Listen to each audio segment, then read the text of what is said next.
பிரியமான சகோதர சகோதரியே, நம்முடைய இரண்டாவது வகை பற்றிய வேத ஆராய்ச்சிகளாக நாம் மீண்டும் தொடர்ந்து இரண்டாவது வகுப்பாக இதனுடைய இந்த ஒரு பாடம் நம்ம ஏற்கனவே சொன்னது போல நம்முடைய ஆண்டவராகிய இயேசு கிறிஸ்துவினுடைய வருகை குறிச்சும் அந்த வருகையினுடைய நோக்கத்தை குறிச்சும் அவர் எப்படி வருவாங்க, வந்து என்ன செய்வாங்க அப்படிங்கிறதெல்லாம் நம்ம தியானிக்கணும்.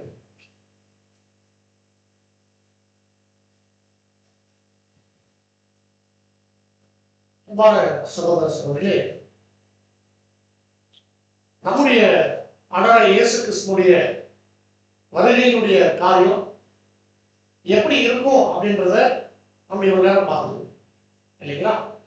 அதுல இவ்வளவு பாயிண்ட்ஸ் நம்ம இது வரைக்கும் நம்ம பார்த்ததை நம்ம ரிப்பீட் பண்ணியிருக்கோம். நீங்க இதை வந்து ஞாபகத்தில் வச்சுக்கோங்க, சரிங்களா? அடுத்தது என்ன முடிச்சிருக்கிறோம் அப்படின்னா, முதல் பாகத்தினுடைய முதல் காரியமா நம்ம எங்க ஆரம்பிச்சோம் அப்படின்னா, வில்லியம் மில்லர் ஒருத்தர் வந்து இதை குறித்து ஆராய்ச்சி செஞ்சதாக நம்ம ஆரம்பிச்சோம். 1844 வருஷம் எல்லா கிறிஸ்தவர்களும் எதிர்பார்த்தாங்க, ஆனா அங்க வரல, ஒரு பெரிய ஏமாற்றம் இருந்ததை நம்ம பார்த்தோம். அப்போ 1844 வரல, ஆனா பாடம் முடிக்கும் பொழுது முதல் பாகத்தை நம்ம நிறைவு செய்யும் போது 1948 வந்திருக்கிறதுக்கான அடையாளம் நம்ம வந்து பார்த்தோம். அப்போ என்ன கேப்ல வந்துருக்கணும், 844 இருந்து 48க்குள்ளதான் வந்திருக்கணுங்கிறத மாத்திரம் நீங்க இப்ப மனசுல வச்சுக்கோங்க. நம்ம எப்பங்கிறத நம்ம பின்னாடி நம்ம பார்ப்போம், சரிங்களா? அன்பான சகோதரர்களே, பொதுவாக இந்த ஒரு பாடத்துல நம்முடைய மனநிலை பாடம் கேட்கும் போது அவர் வரான்னு சொன்னா நமக்கு ஒரு பயம் நமக்குள்ள வர வந்துட்டு இருக்கோம். நம்ம பயப்பட வேண்டாம், சரிங்களா? ஏங்கிறது நான் சொல்றேன். பொதுவா நரகம் அப்படிங்கிற ஒரு பாடத்தை நீங்க கேட்கிற வரைக்கும் நரகத்துக்கு பயன்படுத்தி, சரிங்களா? சத்தியத்தை அறிவீர்கள், சத்தியம் தான் உங்களை விடுதலையா. அன்பான சகோதரர்களே, நாம வேத வசனத்தின் அடிப்படையில் நம்ம படிச்சுட்டு இருக்கோம், தெரிஞ்சுட்டு இருக்கோம், புரிஞ்சுக்கலாம், எல்லாத்தையும் கத்துக்கலாம், தவறே இல்லை, சரிங்களா? நீங்கள் விசுவாசிக்கிறவன் பதறான், உங்களுக்கு எந்த பதற்றமும் பயம் வேண்டாம், சரிங்களா? சரி, இப்போ அந்த மிகாயேல் தூதன் அப்படின்னு சொல்ற அந்த மிகாயேல் தூதனுடைய காரியத்தை குறித்து நாம படிச்சோம். பிரதான தூதனுடைய சத்தத்தோடும் அப்படிங்கிறத நம்ம படிக்கும் போதுதான் இப்போ இந்த மிகாயேல் தூதன் குறித்து தானியேல் தீர்க்கதரிசனத்துல சில காரியங்கள் வெளிப்படுத்தப்பட்டிருக்கிறத நம்ம பார்க்கணும். அங்க தானியேல்ல சில விஷயங்கள் படிக்கும்போது நம்முடைய ஆண்டவர் இயேசு கிறிஸ்துவுடைய வருகை குறிச்சும் அங்க தீர்க்கதரிசனமாக உரைக்கப்பட்டிருக்கிறத நம்ம பார்க்கணும். தானியேல் 12ஆம் அதிகாரத்துல 1வது வசனத்துல அங்க அருமையான ஒரு வேத வசனம் அங்க குறிப்பிடப்பட்டிருக்கிறத நம்ம எப்படி அப்படின்னா வாசிக்க. தானியேல் 12:1. தானியேல் 12ஆம் அதிகாரம் 1ஆம் வசனம். உன் ஜனத்தின் புத்திரருக்காக நிற்கிற பெரிய அதிபதியாகிய மிகாயேல் அக்காலத்திலே எழும்புவான். யாரோ ஜாதியாரு தோன்றியது முதல் அக்காலம் மட்டும் உண்டாயிராத ஆபத்து காலம் வரும். அக்காலத்திலே புஸ்தகத்தில் எழுதியிருக்கிறவர்களாக காணப்படுகிற உன் ஜனங்கள் அனைவரும் விடுவிக்கப்படுவார்கள். இந்த இடத்துல என்ன சொல்லியிருக்காங்கன்னா, உன் ஜனத்தின் புத்திரருக்காக நிற்கிற பெரிய அதிபதியாகிய மிகாயேல் அக்காலத்திலே எழும்புவான் அப்படின்னா, நம்முடைய ஆண்டவர் இயேசு கிறிஸ்து தான் இங்க மிகாயேல் அப்படிங்கிற தூதர்கள் நம்ம வந்து ஏற்கனவே திருத்தம் பார்த்து நம்ம படிச்சிருக்கிறோம். பெரிய அதிபதியாக அவங்க அடையாளம், அதிபதிகளுக்கெல்லாம் அதிபதி, அதான் பெரிய அதிபதி சொல்லி. அப்போ மிகாயேல் தூதன் யாருக்காக நிற்கிறாங்க அப்படின்னா, தானியேல் பார்த்து சொல்றாங்க, உன் ஜனத்தின் புத்திரன் சொல்லும் போது தானியேல் யார்?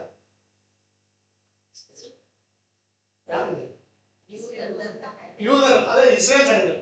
அப்போ இஸ்ரேல் ஜனங்களுக்காக யார் வந்து நிற்கிறார்? எப்போ? அக்காலத்திலே. அப்ப ஏதோ ஒரு காலத்தை பத்தி தான் இங்க சொல்லுது. எந்த காலம் சொல்லுது அப்படின்னா, நம்முடைய ஆண்டவர் இயேசு கிறிஸ்து திரும்ப வந்து அவர் என்ன பண்றாருன்னா இஸ்ரேல் தேசத்தை முதல்ல அவர் என்ன பண்றாருன்னா அதை கட்டி எழுதுறார்.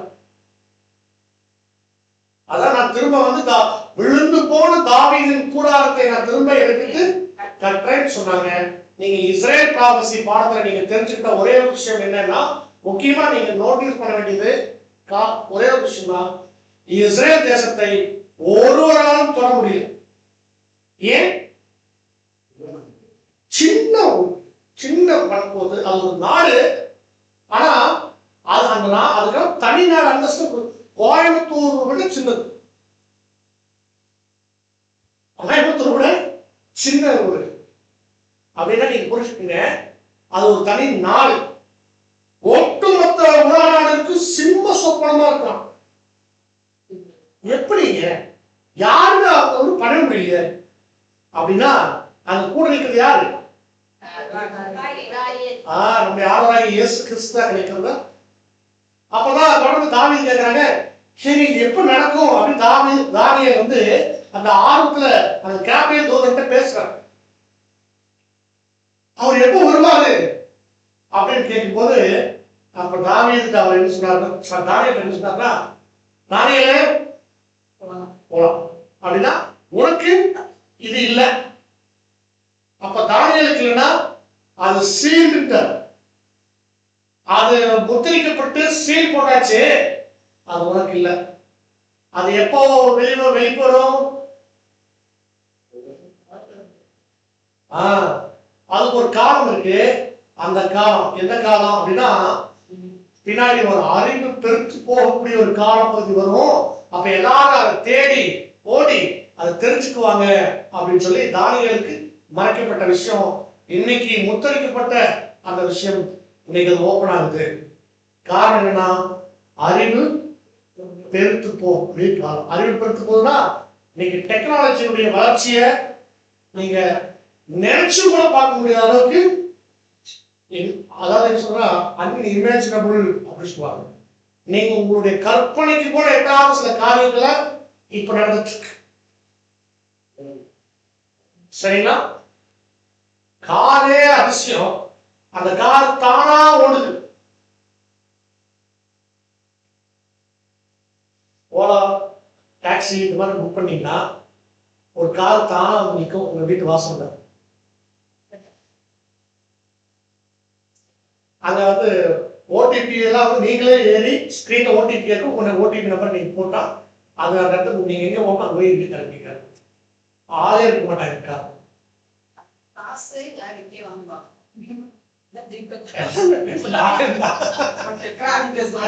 ஆக்சுவலா இப்ப நான் சொல்றது வந்து இனிமேல் நடக்கும் போது இல்ல, இன்னைக்கு ஃபாரின்ல இம்ப்ளிமெண்ட் ஆயிடுச்சு. ஓகேங்களா? அங்க வந்துச்சுன்னா இங்க வர ரொம்ப நாள் ஆகாதுன்னு உங்களுக்கு நல்லா தெரியும் இல்லையா?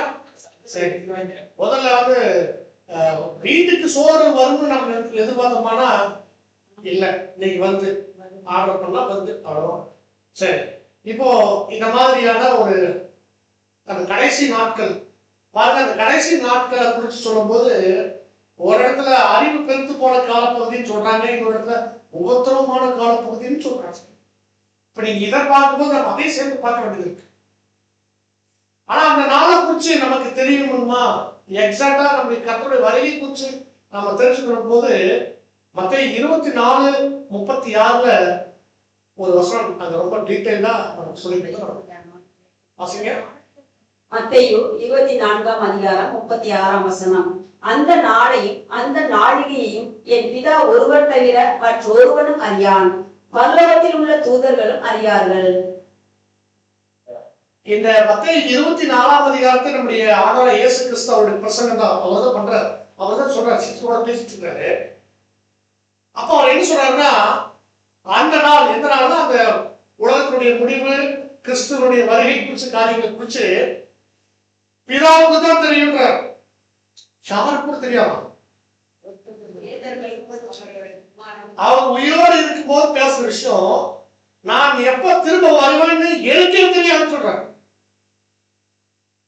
அவருக்கே தெரியாது அப்படின்னா என்ன அர்த்தம்னா அவரே இனிமேல் தான் தெரிஞ்சுட்டு போறாரு. அப்ப எப்ப தெரிஞ்சுட்டாருன்னா மறிச்சு உயிர் திறந்து பரலோகத்துக்கு போய் பிதாவுடைய அந்த சமூகத்துல அங்க போய் அவர் அந்த சிங்காசனத்தை போடும்போதுதான் அவர் எப்ப திரும்ப இங்க வந்து அவருடைய ராஜ்யத்தை ஸ்தாபிக்கணும் அப்படிங்கிறது அவர் அப்புறம் தெரிஞ்சுக்க. அதனாலதான் அவர் முதலாம் வரைக்கும் அந்த காரியத்தை அவர் என்ன பண்ணா சொல்லல. ஆனா என்ன பண்ணாருன்னா அவர் பரலோகத்துக்கு போனதுக்கு அப்புறம் சில விஷயங்கள் வெளிப்படுத்தினார். உயிரோடு இருக்கும் போது சில காரியங்கள் அவருக்கு தெரியல, தெரியாத விஷயம் தெரியலன்னு சொல்லிட்டாரு. பின்னாடி உங்களுக்கு சொல்லப்படும் சொல்லி முடிச்சிட்டாரு. அதே மாதிரியே அவர் உயிர்த்தெழுந்து அங்க பிதாவினுடைய சிங்காசனத்துக்கு போய் அந்த மகிமை அடைச்சதுக்கு பிற்பாடு தெரியாத எல்லா விஷயங்களும் தெரிந்து கொண்டார். தெரிஞ்சுட்டு வெளிப்படுத்தினார். யாருக்கு? எல்லாருக்கும். யார் மூலமா? புரியலையா? வெளிப்படுத்தல் 1ஆம் அதிகாரம் 1ஆம் வசனம். வெளிப்படுத்தல் 1ஆம் அதிகாரம் 1ஆம் வசனம். சீக்கிரத்தில் சம்பவிக்க வேண்டியவைகளை தம்முடைய ஊழிய காலத்தில் காண்பிக்கும் பொருட்டு தேவன் இயேசு கிறிஸ்துவுக்கு ஒப்புவித்ததும் இவர் தம்முடைய தூதனை அனுப்பி தம்முடைய ஊழியக்காரனாகிய யோவானுக்கு வெளிப்படுத்தினதுமான விசேஷம். இந்த வசனங்களை தான் நீங்க கவனிக்கும் அன்பான சகோதரர்களே. சீக்கிரத்தில் சம்பவிக்க வேண்டியது எப்ப சொல்றாரு? கிபி 96 சொல்றாரு. சரிங்களா? அந்த 90கள்ல பேசுற விஷயத்தை நீங்க கவனிச்சு பாருங்க. இயேசு கிறிஸ்து உயிர்த்தெழுந்து பரலோகத்துக்கு போயிட்டு பரலோகத்துக்கு சொல்றாரு. எப்படி சொல்றாருன்னா, யோவானுக்கு பத்மத்தீவில் இருக்கும் போது ஒரு ரகசியத்தை தரிசனமா வெளிப்படுத்துறாரு. அதை சொல்லும் போது அந்த அறிவுரை எப்படி கொடுக்குறதுன்னா, இனிமேல் சம்பவிக்கக்கூடிய விஷயங்களை நான் உனக்கு சொல்றேன்னு சொல்றாரு. எப்படி சொல்றாருன்னா, தேவன் இயேசு கிறிஸ்துவுக்கு ஒப்புவித்ததும் அப்படின்னா பிதாவுக்கு மட்டும்தான் தெரியும் சொல்றாரு இல்லையா? இப்ப பிதாவுக்கு தெரிஞ்ச விஷயம் இப்ப யாருக்கு தெரியுது? இயேசு கிறிஸ்து தெரியுது. இப்ப இயேசு கிறிஸ்து தெரிஞ்ச விஷயத்த இப்ப இயேசு கிறிஸ்து என்ன பண்றாங்க அப்படின்னா,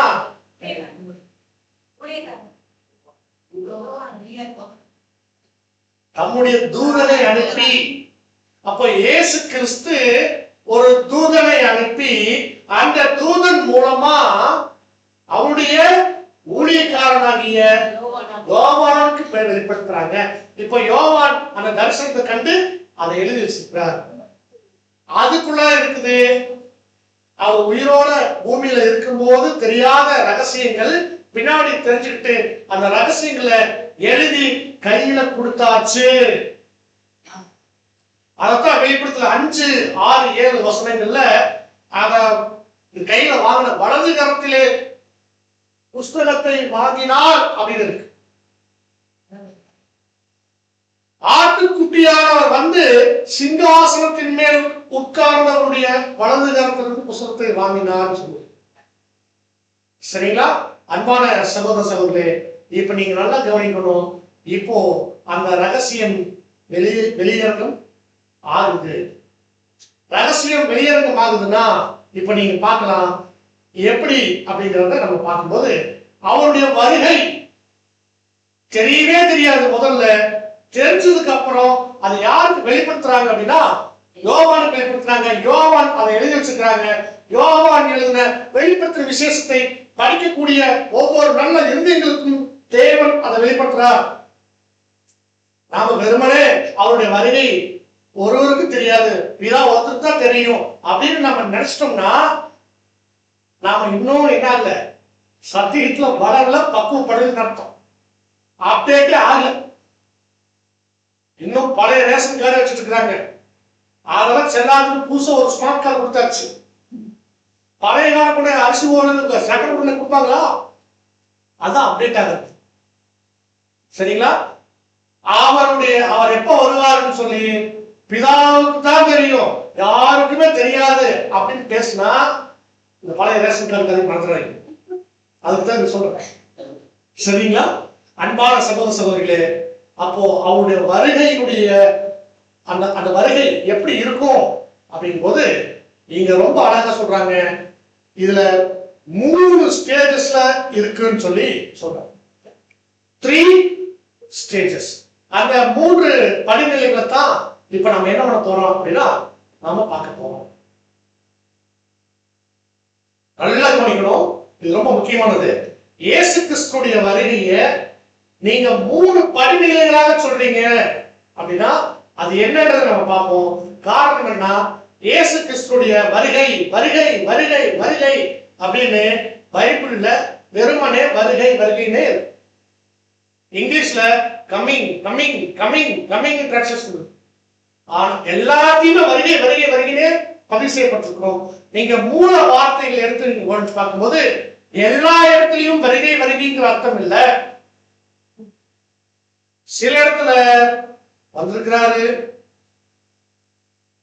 வந்துட்டாரு, வருவாரு அப்படின்னு எல்லாம் இருக்கு. இன்னும் கூடுதலா நீங்க போயிட்டு நீங்க கவனிச்சு பார்க்கும்போது அதுல என்ன ஆயிடுச்சுன்னா, நான் வந்திருக்கிறேன் அப்படின்றத முதல்ல ஒரு சின்ன கூட்டத்துக்கு சொல்றாங்க, அப்புறம் ஒரு பெரும் கூட்டத்துக்கு சொல்றாங்க, அப்புறம் எல்லாத்துக்கும் சொல்றாங்க. தன்னை வெளிப்படுத்தக்கூடிய விதம் அப்படின்னு நம்ம புரிஞ்சுக்கலாம். அன்பான சகோதரர்களே, பாருங்க, முதல்ல பரோசியா அப்படின்னு சொல்லி நம்ம என்ன பண்றோம்னா, இந்த ஒரு பரோசியா இது வந்து கிரேக்க வார்த்தை. இரண்டாவது எபிபனியா, மூணாவது அப்போகலிப்சிஸ்.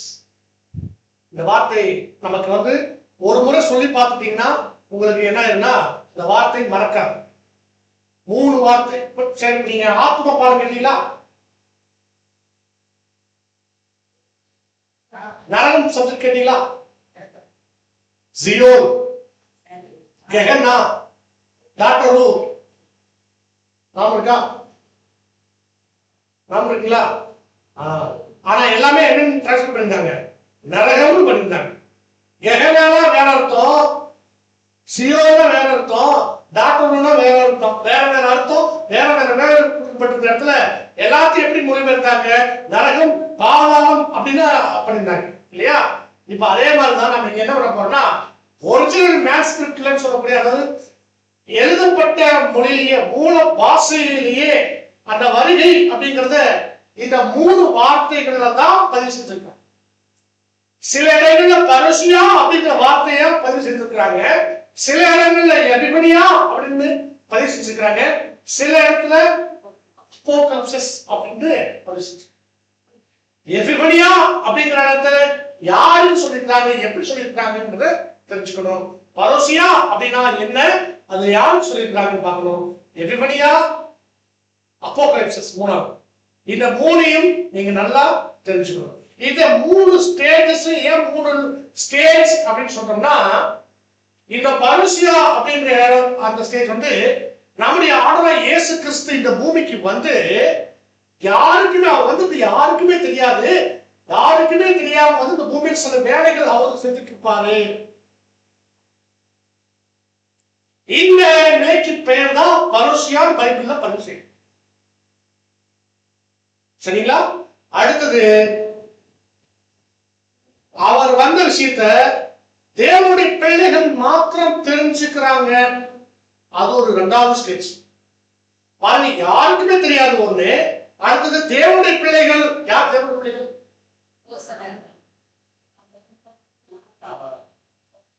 கருப்பாடு அப்போஸ்தலர் மட்டும் சொன்னாங்க. நாம எல்லாரும் தேவனுடைய பிள்ளைகள் தான். நீங்க, நானும், நம்ம எல்லாருமே.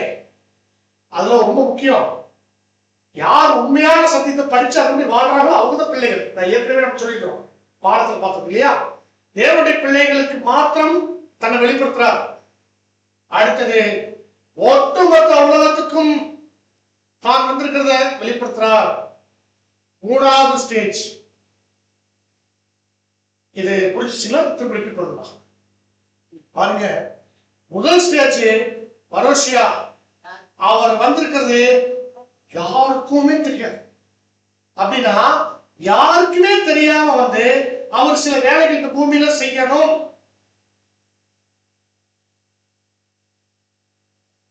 அதுக்கு சில வசனங்கள் பகுதிகள் இருக்கு. என்னன்னா, அப்படி என்ன வேலை தெரியாம ரகசியமா வந்து செய்ய வேண்டியது இருக்குது. திருடன் வருகிற விதமாய் பார்த்தோம் இல்லையா? அப்ப ரகசிய வருகை, அந்த ரகசியமா வந்து யாருக்கும் தெரியாத சில வேலைகள்ல அவர் செய்ய வேண்டிய நோக்கம் என்ன அப்படின்னா, சில வேலைகள் இருக்குங்க. அந்த நமக்கு ஏற்கனவே ஒரு வசனம் நமக்கு சொல்லப்பட்டிருக்கோம். அதுல குறிப்பா அவர் ஆரவாரத்தோடும் தூதனுடைய சத்தத்தோடும் தேவ எக்காலத்தோடு வருவார். அப்பொழுது முதலாவது மரித்தவர்கள் அங்க பரிசுத்தவான்களுடைய உயிர்த்தெழுதல் நடக்கும். பரிசுத்தவான்களுடைய உயிர்த்தெழுதல் அப்படின்னு சொன்னா நல்லா நீங்க கவனிக்கணும் அன்பான சகோதரர்களே. ஆனாலும் இயேசு கிறிஸ்து இந்த பூமிக்கு வந்து அவர் தன்னுடைய சீசர்களை கூட்டி சேர்த்து அவர் சத்தியத்தை கொடுத்துட்டு அவர் மறிச்சு உயிர்த்து போனார் இல்லையா? அதுக்கப்புறம் சபை உருவாக ஆரம்பிச்சிச்சு. சபையுடைய காலப்பகுதியில தேவனுக்கு பிரியமாக வாழ்ந்து மறிச்ச ஜனங்கள் தானே அந்த சபை வகுப்பார் அப்படிங்கிற சபைங்கிற ஒரு பாடத்துல பார்த்தோம் இல்லையா? உண்மையுள்ளவர்கள் வகுப்பார் 1,44,000 பேர். அவங்கதான் முதல் பலன்கள் பார்த்தோம். ஓகேங்களா? அந்த ஜனங்களை அவர் என்ன பண்றாரு? உயிர்த்திருப்பார். புரிஞ்சுக்க முடியுங்களா அன்பான சகோதர சகோதரிகளே? அதாவது அழைக்கப்பட்டவர்கள் அநேகர், தெரிந்து கொள்ளப்பட்டவர்கள் சிலர், உண்மையுள்ளவர்கள் 1,44,000 பேர் பார்க்க முடியா? அந்த உண்மையுள்ளவர்கள் தான் யாருன்னா முதல் பலன்கள். அந்த முதல் பலன்கள் தான் யார் அப்படின்னா அவங்க யாரு அப்படின்னா அவங்க வந்து இயேசு கிறிஸ்துவை பின்பற்றி இயேசு கிறிஸ்துவ மாதிரியே பூமியில வாழ்ந்து வெளிப்படுத்தின விசேஷம் 14 வெளிப்படுத்தின விசேஷம் 14ஆம் அதிகாரம் 4ஆம் வசனம். கிரீடங்களால் தங்களை கரைப்படுத்தாதவர்கள் இவர்களே, கற்புள்ளவர்கள் இவர்களே, ஆட்டுக்குட்டியானவர் எங்கே போனாலும் அவரை பின்பற்றுகிறவர்கள் இவர்களே. இவர்கள் மனுஷரிலிருந்து தேவனுக்கும் ஆட்டுக்குட்டி யானவருக்கும் முதல் பலனாக மீட்டுக் கொள்ளப்பட்டவர்கள். இது நம்ம இந்த வருஷத்துல எங்க படிச்சோம் அப்படின்னா சபை அப்படிங்கிற பாடத்தில் படிச்சோம். சரிங்களா? அவங்கதான் சபை. இந்த பூமியிலிருந்து தேவனுக்காக தெரிந்து கொள்ளப்பட்ட தேவ ஜனங்கள். அதுல உண்மையை உத்தமமா வாழ்க்கை எப்படி ஆட்டுக்குட்டியானவர் எங்க போறாங்களோ அவங்களை பின்பற்றி போறாங்க. அப்படின்னா அவர் எங்க போனாரு? அவருடைய அடிச்சுவடுகளை பின்பற்றி போனவங்க. இயேசு கிறிஸ்து நடந்த பாதையிலேயே நடந்தவங்க. அவங்க பேருக்கான கிறிஸ்துவர்கள் அல்ல, பேருக்கான கிறிஸ்துவர்கள் அல்ல, சத்தியத்திற்காக வாழ்ந்து மறிச்சவர்கள். சரிங்களா? அன்பான சகோதரர்களே, அவங்க மறிச்சாங்க. அப்படி மறிச்சவங்களை என்ன பண்றாருன்னா இந்த சபை வகுப்பார் நம்முடைய ஆண்டவர் இயேசு கிறிஸ்து வரும் பொழுது அதுல ரொம்ப ஆச்சரியமான விஷயம் என்னன்னா சபை வகுப்பார் 1,44,000 பேர் அப்படின்னு சொல்றாங்க இல்லையா? அதுல எல்லாரும் மறிச்சு இருப்பாங்க அல்ல. சகோதரி நீங்க வசன வாசகம் மைக் ஆன் பண்ணி மறிச்சவங்க ஒரு குரூப் இருப்பாங்க. எப்ப இருந்து? ஆதி கால சபையில இருந்து. எங்கன்னா கிபி 34க்கு அப்புறம் இருந்து நிறைய பேர் இயேசு கிறிஸ்து பின்பற்றி வந்த இருக்காங்க இல்லையா? அவங்கள அங்கிருந்த கணக்கு சபை வாய்ப்பு போகிறாங்க. மறிச்சவங்க இருப்பாங்க. இயேசு கிறிஸ்து வரும்போது உயிரோடு இருக்கும். அவர் யார் உயிரோடு இருக்கிறாங்கன்னா மறிச்சவங்க. மறிச்சவங்க தான் உயிரோடு இருக்க முடியும். உயிரோடு இருக்கவங்க எப்படி உயிரோடு இருக்கும்? சரியா? அப்ப இந்த இவங்களை தான் என்ன பண்றாங்கன்னா முதற் பலனாக அவர் என்ன பண்றாருன்னா 4:16 அவர் அந்த சொல்றாரு, அப்பொழுது கிறிஸ்துவுக்குள் மரித்தவர்கள் முதலாவது எழுந்திருப்பார்கள். சரிங்களா? இங்கதான் சொல்லப்பட்டிருக்குது அன்பான சகோதரர்களே. அந்த கமிங் அப்படிங்கிறது பரோசியா அப்படின்றத நீங்க என்ன பண்றா நீங்க புரிஞ்சுக்கலாம். சரிங்களா? ஓகே. அடுத்தது நம்ம என்ன பண்றோம் அப்படின்னா இந்த சபை வகுப்பாரத்தான் அங்க என்ன பண்றாங்க உயிரோட எழுப்புறாங்க. ரைட். அப்போ திரும்ப ஒரு குரூப் மறிச்சவங்க முதல்ல உயிர்த்துல இருந்து யாரோட போய் ஜாயின் பண்ணிட்டாங்க? இயேசு கிறிஸ்துவோட. ஓகேங்களா?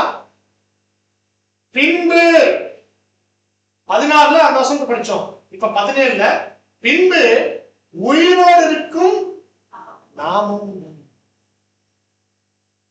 சரிங்களா?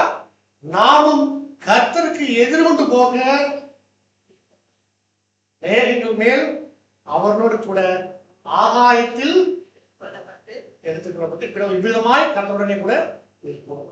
இந்த ஆகாயத்தில் எடுத்துக்கொள்ளப்படுறதுன்னா என்ன, கர்த்தருடனே கூட இருப்போம் அப்படின்னா என்ன அப்படின்றதெல்லாம் நம்ம டீட்டெயிலா நம்ம பார்க்கலாம்.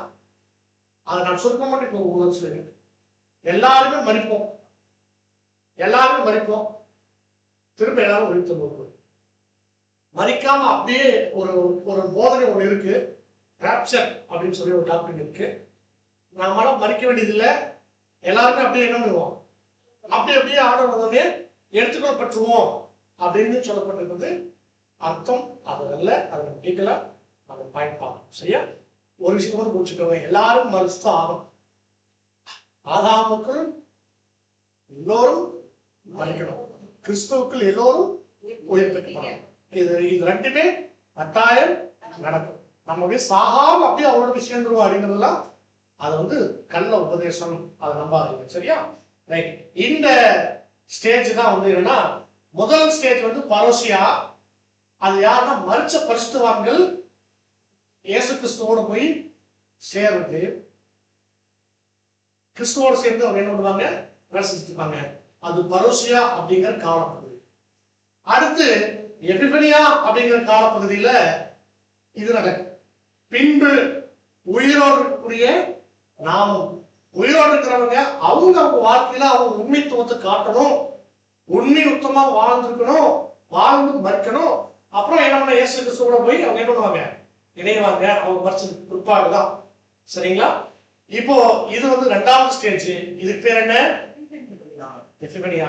முதல் காலப்பகுதி அந்த 2000 வருஷமா வாழ்ந்து மறிச்சவங்க ரெடியா இருப்பாங்க, அவங்க உயிர்த்தெழுப்பப்படுவாங்க. பின்னாடி அதுக்கப்புறம் நாம. சரிங்களா? இந்த ரெண்டு விஷயமும் நடக்குது ரெண்டு காலப்பகுதியில. சரிங்களா? இது எபிபனியா ஸ்டேஜ் அப்படிங்கும் போது இது தேவனுடைய பிள்ளைகள் எல்லாருக்கும் நமக்கு தெரிய ஆரம்பிக்குது. இப்போ எக்ஸாக்டா சொல்லணும்னு சொன்னா, இப்ப நாம தேவனுடைய பிள்ளைகளா இருந்தா இந்த விஷயங்கள் எல்லாமே நமக்கு தெரிஞ்சிருக்குது. இயேசு கிறிஸ்து வந்தா இப்படி இதெல்லாம் செஞ்சுட்டு இருக்கிறார் அப்படின்னு நமக்கு தெரிஞ்சுக்க முடியுது, சத்தியத்தின் மூலமா உணர முடியுது. அப்படின்னா நிச்சயமா நம்ம தேவனுடைய பிள்ளைகள் தான். நமக்கு புரியுதுன்னா அது தேவனுடைய பிள்ளைகள் தான் நமக்கு. சரிங்களா? பாருங்க அன்பான சகோதரர்களே, இந்த காலப்பகுதியை நம்ம எப்படி பார்க்கலாம் அப்படின்னா இதன் மூலமா பார்க்கலாம். எப்படின்னா பாருங்க, அந்த 2ஆம் ஜாமத்திலாவது 3ஆம் ஜாமத்திலாவது வசனம் படிச்சோம் இல்லையா? சரிங்களா? இந்த 2ஆம் ஜாமத்திலாவது 3ஆம் 12 மணி சொல்லிப்பாங்க. ஏன் அந்த 2, 3 தனித்தனியா பிரிச்சாங்க அப்படின்னா, அந்த 2ஆம் ஜாமம் வரைக்கும் இருக்கக்கூடியது காலப்பகுதிய பெரோசியா, அதுக்கப்புறம் இருக்கிறது 3ஆம் ஜாமம் அப்படிங்கிறது அந்த காலப்பகுதி மாறுது. 4ஆம் ஜாமம் அபோகலிப்சிஸ். அப்படின்னா என்ன அர்த்தம், ஒரு நாளுடைய துவக்கம். ஒரு நாளுடைய துவக்கம் எந்த நாள், கிறிஸ்துவின் நாள். அப்போ கிறிஸ்துவனுடைய நாள் துவங்குது. அப்ப கிறிஸ்துவின் நாள் துவங்குறது முதல்ல யாருக்குமே தெரியாது, கர்த்தருடைய வருகை யாரும் புரிச்சுக்க முடியாது. அந்த ஸ்டேஜ் எபிபனியா, அது அவருக்கு மட்டும்தான் தெரியும். அதுக்கப்புறம் தேவனுடைய பிள்ளைகள் எல்லாரும் தெரிஞ்சுக்குவாங்க, 2ஆவது ஸ்டேஜ். அப்புறம் 3ஆவது ஒரு ஸ்டேஜ் இருக்குது, அதுல என்ன பண்ணுவாங்க, ஒட்டுமொத்த உலகமும் புரிஞ்சுக்கும், நம்முடைய ஆண்டவர் 2ஆம் வருஷம் வந்தாச்சு அப்படின்னு புரிஞ்சுக்கும். எப்படி, ஒட்டுமொத்த உலகத்தையும் அவர் ஆளுகை செய்வார். ஒட்டுமொத்த உலகத்தையும் அவர் ஆளுகை செய்வார். அன்பான சகோதர சகோதரிகளே, அவர் எப்படி ஆளுகை செய்வார் அப்படின்னு சொன்னா, சங்கீதம் 110:5 வாசிங்க. சங்கீதம் 110:5 வசனம். உம்முடைய வலது பார்சத்தில் இருக்கிற ஆண்டவர் தமது கோபத்தின் நாளிலே ராஜாக்களை வெட்டுவார். அவருடைய நாள் குறித்து சொல்லும் போது என்ன சொல்லப்படுதுன்னா, ராஜாக்களை அவர் வெட்டுவார். ஏன், உரிமைக்காரர் வரும் மட்டும் இசைக்கள் பிரச்சமா நாம் இருக்கா, துன்மார்க்கிற அதிபதியே கவிப்பேன் கவிப்பேன் கவிப்பேன் அப்படின்னா அவர் வந்துட்டார், உரிமைக்காரர் வந்துட்டாருன்னா இந்த பூமியும் அதன் நிறைவும் யாருடையது, கர்த்தருடைய. இன்னைக்கு அதை யார் சொந்தம் கொண்டாடிட்டு இருக்கிறா அப்படின்னா, இன்னைக்கு நிறைய பேரு இங்க என்ன வர்றாங்கன்னா, ராஜாவா ஆளுகை செய்துட்டு இருக்காங்க. அப்ப அவர் என்ன பண்றாருன்னா, உள்ள அவர் வந்த உடனே அவருடைய என்ட்ரியில அவர் முதல்ல என்ன செய்யறாருன்னா, ராஜாக்களை அவர் வச்சார். ஏன்னா அவர் தான் ராஜா. அவர் ராஜாவா இருக்கும்போது வேற யாரும் ராஜாவா இந்த பூமியில இருக்கக்கூடாது. முதல்ல இந்த மன்னர் ஆட்சி காலம் ஒண்ணு தெரியுமா? இப்ப நாம இருக்கிறது மக்களாட்சி சொல்றாங்க, ஆனா அது மக்களாட்சி இல்லை. அதுக்கு நம்ம போக வேண்டாம். மன்னராட்சி அப்படிங்கிறதுனா என்னன்னா, ஒரு நாட்டுல எல்லா முடிவும் யாரு இருப்பா? அந்த மன்னர்கள் தான் கடவுள். அவங்க தான் வந்து என்ன பண்ணுவாங்க? அவங்க வணங்குவாங்க. அவர் சொல்றதா வாக்கு, வேத வாக்கு, அதான் பைபிள், அதான் நீதி. இப்போ என்ன பண்றாங்கன்னா, நம்முடைய ஆண்டவர் இயேசு கிறிஸ்து வரும்போது இந்த பூமியில எந்த மன்னர்களும் இல்லாம மன்னராட்சி காலத்துக்கு ஒரு முடிவு வந்திருக்குன்னு நம்ம கவனிக்கிறோம். எங்கிருந்து நம்ம ஏற்கனவே ஒரு பிராக்கெட் பண்ணி எடுத்து வச்ச அந்த டைம் நீங்க நோட் பண்ணி பாருங்க. 1844 அப்புறம் 1948க்கு முன்னாடி இந்த காலப்பகுதியில் நம்ம யாரும் வந்து சொன்னா அங்கதான் நடக்குது. ஒவ்வொரு ஆட்களையும் அங்க என்ன பண்றாருன்னா, யாரு அவர் ஆக்சுவலா ஒரு கிங். ஏன்னா கட்சியை படமுறையா பேசிக்கிற மனுஷன்.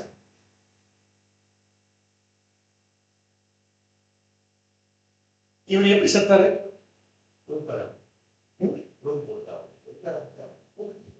கொண்டுட்டாங்க. இஸ்ரேல் ப்ராபஸி உங்களுக்கு சொல்லி கொடுத்துருப்பாங்க. என்ன சொல்லியிருப்பாங்க? எருசலேமை பாரமான கல்லாக்கினேன், அதை தொடுகிற யாவரும் சிதைக்கப்படுவார்கள். படிச்சீங்களா? தொட்டாரு, செத்தார். ஒரு அறிக்கை விட்டார், திடீர்னு இஸ்ரேல் ஒரு தேசமே இருக்காது அப்படின்னா. வெடிஞ்சு போய் பார்ப்போம், இவரு இல்லை. யார் தேசம் யார் கேள்வி வைக்கிறதுன்ற மாதிரி தான் அங்க நடந்துச்சு. இவர் யார் தெரியுங்களா? கிங்கா இருந்தவங்க. முஸ்லீம் மாதிரிலாம் போடுறாங்க, முஸ்லீம் விரோதிகளான்னு நினைச்சாங்க. ஆக்சுவலா என்னன்னா, இவங்க கிங்கா இருந்தாங்க. கிங் அந்த நாட்டுக்குள்ள இவங்களை பெரிய உள்ள போக முடியாது. ஆப்கானிஸ்தான் கிங் அவங்க ஒவ்வொரு ஈராக் இப்போ சமீபத்தில் ஒரு தேசத்துடைய தாங்கள் போயிட்டா இது போகுது. யாரு? ஈரான் அதிபர். ஈரான் அதிபர் தான் நாம வெறுமே அதிபர் சொல்றோம், அவங்க மன்னர்களாக இருந்தாங்க. சரிங்களா? அன்பான சகோதரர்களே, எல்லாருமே இதெல்லாம் யார் பண்றா? சரி, இதெல்லாம் யார் பண்றீங்களா? இவங்க எப்படி சாகுறாங்க? தொடவே முடியாத இடத்துல எப்படி சாகுறாங்க? ஏதோ அமெரிக்காக்காரன் போடுறாங்க அப்படின்னு நினைச்சிருக்கீங்களா? அப்படி ஆண்டவர் இயேசு கிறிஸ்து அவர் வந்து என்ன பண்றாருன்னா, அவருக்கு நடத்த இந்த ரகசியம், இப்ப பேசிட்டு இருக்கிற ரகசியம் மிகப்பெரிய ரகசியம். இது வெளியே இருக்கிற யாருக்கும் புரியாது. நீங்க போய் சொன்னா நம்ம பைத்தியகாரமா தான் பார்ப்பாங்க. ஏன்னா இது ஞானிகளுக்கும் கல்விமான்களுக்கும் மறைக்கப்பட்டு நமக்கு அற்பமான நமக்கு தேவன் வெளிப்படுத்திட்டு இருக்கிறார்.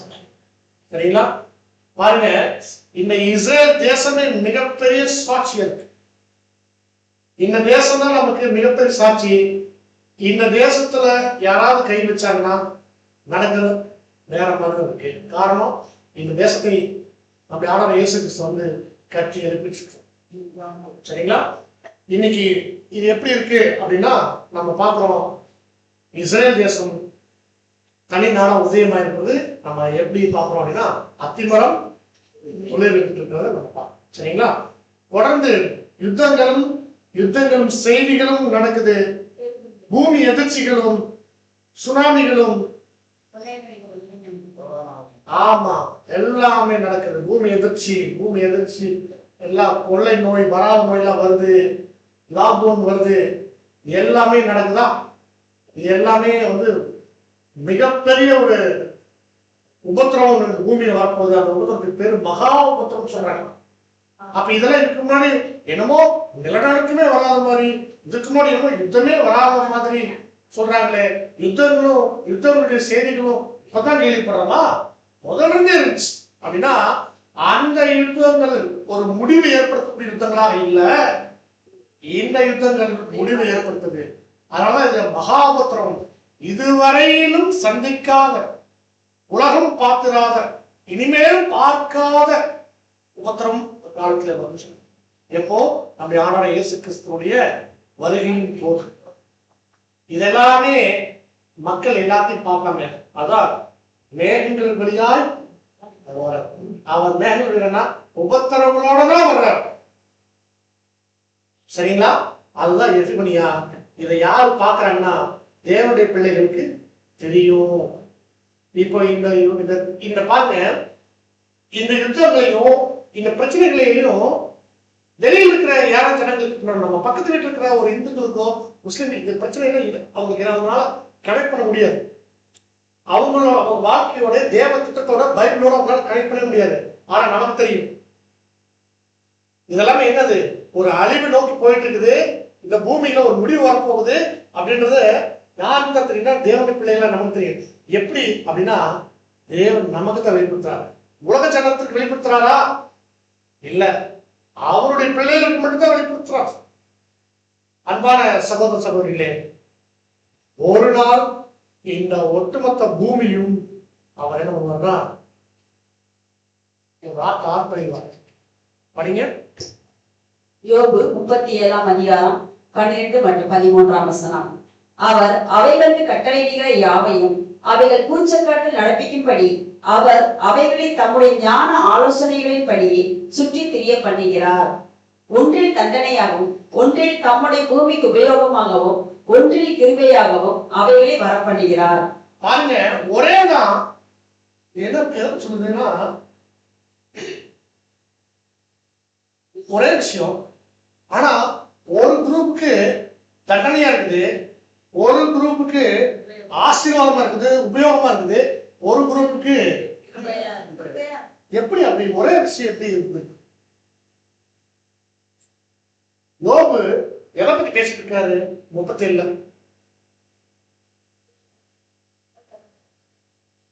மழை வந்து பாருங்க, அதை பத்தி எப்படி மழை தண்ணி உருவாகுது, எப்படி பூமிக்கு வந்து சேருவதை பத்தி பேசிட்டு இருக்கும் போதுதான் இதை இப்படி இந்த வார்த்தை சொல்லி அதை கன்க்ளூட் பண்ணுவாங்க. என்ன தெரியுங்களா?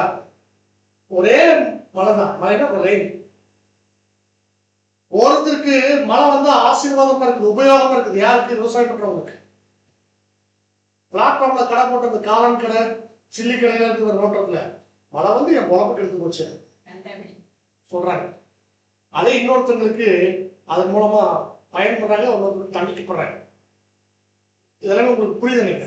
அப்போ ஒரு விஷயத்தை வச்சு தேவன் என்ன பண்ணுவாருன்னா, ஒரு குரூப்புக்கு ஆசீர்வாதம் வைப்பாரு, ஒரு குரூப்புக்கு கிருபையா வைப்பாரு, ஒரு குரூப்புக்கு வந்து புரி வைப்பாரு, தண்டிச்சு புரி வைப்பார்.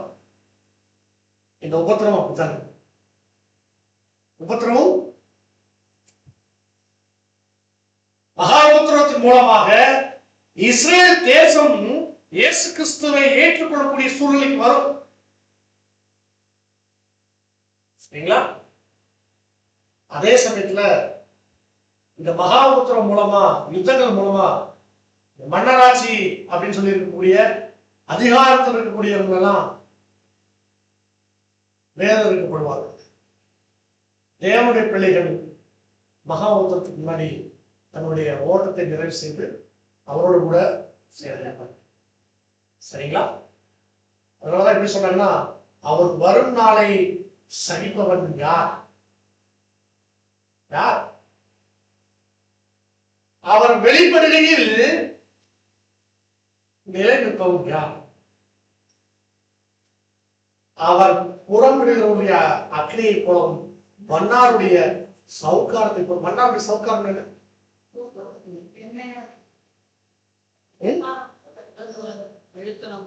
மன்னாருடைய சவுக்காரம்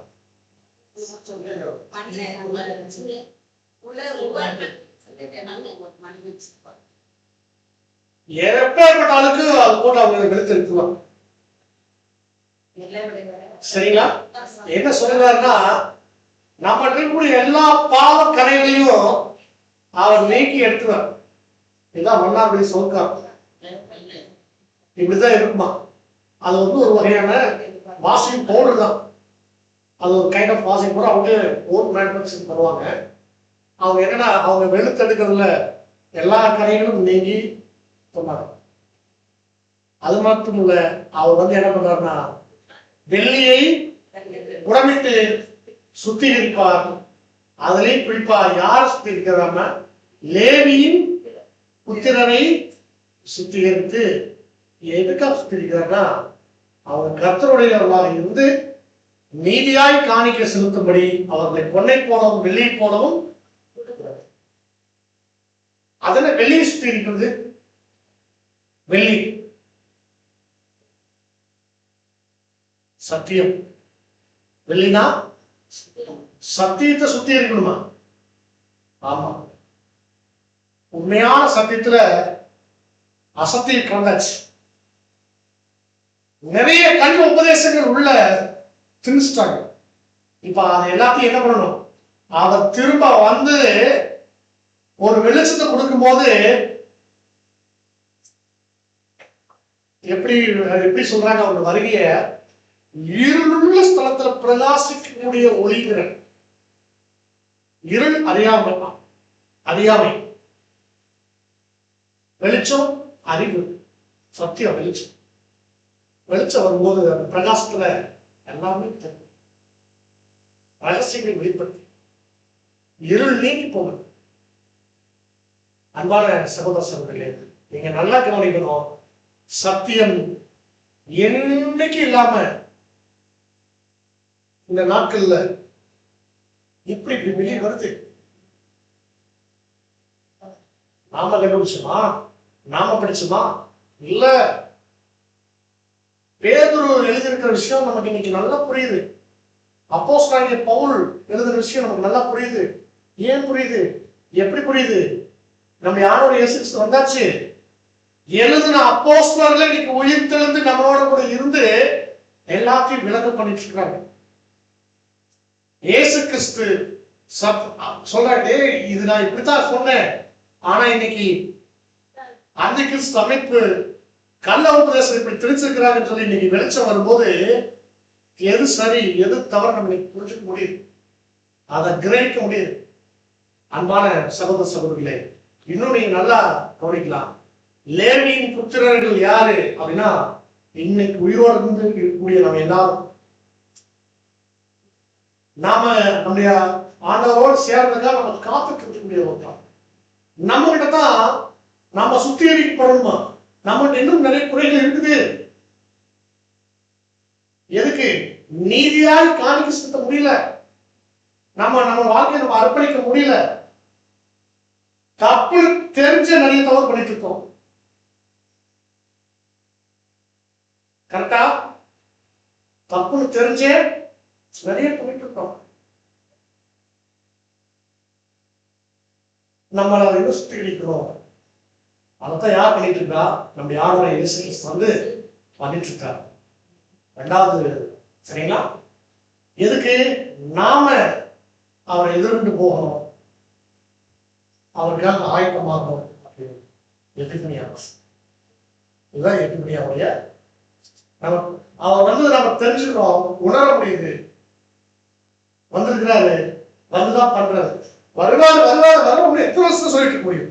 ஏதோ சேர்த்து வந்தாலும் அடையாளங்களும் வசனங்களும் வந்ததுக்கான அடையாளம் காட்டுது. அன்புக்குரிய சகோதர சகோதரிகளே, இதுல ரொம்ப ஆச்சரியமான இன்னொரு விஷயம் என்னன்னா, இன்னும் கிறிஸ்தவர்கள் அவர் மாமிசத்துல வெளிப்படுவாரு அப்படின்னு நினைப்பிட்டு இருக்காங்க. இல்ல, அதுலயும் ரொம்ப உறுதி என்ன, எப்படியாவது அப்படியே சாகாம அவர் வந்து அப்படி நம்மளுடைய பக்குவர்கள் அப்படியே மொத்தமா நம்ம கூட்டிட்டு போயிட்டு பரவாயில்ல அப்படின்னு நிறைய கிறிஸ்தவம் இருக்காங்க. இதை சார்ந்து ஏன்னா அவங்க நினைக்கிறதுக்கு இந்த வசனம் வருது. கடைசி எக்காலம் குறைக்கும் போது ஒரு நிமிஷத்திலே ஒரு இமைப்பொழுதிலே நாம் எல்லோரும் மறுரூபமாக்கப்படுவோம் அப்படின்னு. மாமிச சரீரத்திலிருந்து அப்படியே ஆவிக்குரிய சரீரத்துக்கு ஒரு நிமிஷத்துல என்ன ஆயிடுவோம், மறுரூபமாக்கப்படுவோம் சொல்லியிருக்கிற இந்த வசனம் ஒரு ஹாலிவுட் படம் ரேப்சர் ஒரு ஹாலிவுட் படம் இருந்துச்சு. அந்த படத்துல எல்லாம் எப்படின்னா 2 பேர் என்ன பண்ணுவாங்க, அப்படியே பிளைட்ல போயிட்டு இருப்பாங்க. திடீர்னு பிளைட் ஓட்டுறவரை எடுத்துட்டாங்க, அந்த பேண்ட் சட்டையில கிடக்கு அவரு எடுத்து வீட்டுல ஒரு குழந்தை வச்சுட்டு அம்மா இருக்கும், அந்த அம்மா எடுத்து கொண்டு போட்டாங்கன்னா அந்த குழந்தை அதுக்கிட்டே இருக்கும். அந்த அம்மா வெறும் ட்ரெஸ் மட்டும் தான் கிடக்கும் சொல்லுவாங்க. இதெல்லாம் இந்த மாதிரி காட்சி அமைப்பு பண்ணிருப்பாங்க, கற்பனை காட்சி தான். ஆனா அவரை பார்த்து ஜனங்கள் என்ன பண்றாங்க, இப்படிதான் நடக்க போடுறதுன்னு நினைச்சிட்டு. நீங்க நல்லா யோசனை பண்ணுங்க, பஸ்ல ட்ரெயின்ல ஒரு 1000 பேர் இருக்காங்க, ட்ரெயின் ஓட்டுறவரை எடுத்துக்கிட்டாச்சுன்னா எப்படி சொல்றீங்க? அவரு எடுத்துக்கிட்டாருன்னா பிடிச்சது இவங்க எடுத்துக்கணும். அவங்க நிலம் என்ன அதாவது யோசனை பண்ணாலும் ஒரு நியாயம் வேண்டாமா, கற்பனைக்கு ஒரு லாஜிக் வேண்டாமா? இது இந்த காரியங்கள் எல்லாத்தையும் ஒரு நொடிப்பொழுதுல அப்படின்றது என்ன, இப்படி செகண்ட்ல எல்லாம் மாறும். அப்படி மாற ஆட்கள் நம்ம இல்லை, அவ்வளவு பாவ கரைகள் நம்ம இருக்குது. இப்படி மேஜிக் மாதிரி அப்படியே கடவுள் நம்ம கூட இருந்து பக்தா உனக்கு என்ன வேணும் கேள் அப்படிலாம் கேட்பாங்க. சினிமா நடக்கிற மாதிரி உடனே அப்படியாகும் அப்படியாகும் உடனே அப்படிங்கிறத மாற்றி போறது, அதெல்லாம் அதை வெறும் கட்டுக்கிற கற்பனை, அப்படி நடக்கிற கற்பனை. நம்முடைய வாழ்க்கையில நாம கொஞ்சம் கொஞ்சம் மாறித்தான் மாறணும், மறுரூபமாக்கப்படுவோம் அப்படிங்கிறது. இதே பவுல் தான் இருக்கிறதுனால அதே பவுல் தான் ரோமருக்கு எழுதும்போது சொல்றாங்க, ரோமர் 12 எழுப்பீங்க, இந்த உலகத்திற்கு நீங்கள் ஒத்த வேஷம் தெரியாமல் நன்மையும் தேவனுடைய சித்தமும் பரிபூர்ண சித்தம் என்னவென்று பகுத்தறிய தக்கதாக உங்கள் மனம் புதிதாகனாலே மனசு மாறாம மறுரூபமாக்கப்படுறது நடக்க, அது கொஞ்சம் கொஞ்சமா தான் நடக்கும். சரிங்களா? shall be changed to make different. அப்படின்னா உங்க வாழ்க்கையில பாவம் பண்ணிட்டு நீங்க தீமையான காரியங்கள் பண்ணிட்டு நாம எல்லாரும் இதெல்லாம் தவறு உணர்ந்து நம்மளை எல்லாமே சரி பண்ணி நாம மாத்த, இந்த நிலைமையிலிருந்து இன்னொரு நிலைமைக்கு, பாவ நிலையிலிருந்து பரிசுத்த நிலைக்கு மாறும். அதே அந்த ரூபம் மாற்றப்படும் இல்லைங்களா? நம்முடைய ஜென்ம சரீரம் விதைக்கப்படணும், ஆவிக்குரிய சரீரம் எழுந்திருக்கு. அப்ப 2 சரீரம் தான் நம்ம ஏற்கனவே பேசின அந்த 2 சரீரம், மாமிச சரீரத்துக்கும் ஆவிக்குரிய சரீரத்துக்கும் உள்ள வித்தியாசத்தை அன்பான சகோதர சகோதரர்களே நாம் புரிஞ்சுக்கணும். சரிங்களா? அப்ப இங்கதான் என்னன்னா, பூமியில் எல்லாரும் பிற்காலத்துல தேர்ட் ஸ்டேஜ் வரும்போது அவங்க எல்லாரும் என்ன பண்ணுவாங்க, எல்லாருமே புரிஞ்சுக்குவாங்க. அந்த மகாவுத்தத்துடைய முடிவுல அங்க எப்படி இருக்கும் அப்படின்னா, அதுல குறிப்பா இந்த உபத்திரவங்கள் எல்லாமே நம்ம சொன்னது போல எதுக்காக, தேவனுடைய புத்திரர் வெளிப்படுவதற்காக சர்வ சிருஷ்டியும் ஏகமாய் தவித்து கர்ப்ப வேதம் சிருஷ்டியானது மிகுந்த ஆவலோடே எதுக்கு, தேவனுடைய புத்திரர் வெளிப்படுவதற்கு. வெளிப்படுதல், நாங்கள் வெளிப்படுதல் இருக்கியா, தேவனுடைய புத்திரர் யார்? நம்முடைய ஆண்டவராகிய இயேசு கிறிஸ்து. இயேசு கிறிஸ்து வெளிப்படுறது அப்படின்னா, இங்க அந்த வெளிப்படுறதுங்கிற வார்த்தை தான் இங்க என்ன சொல்லப்பட்டிருக்கு பாருங்க.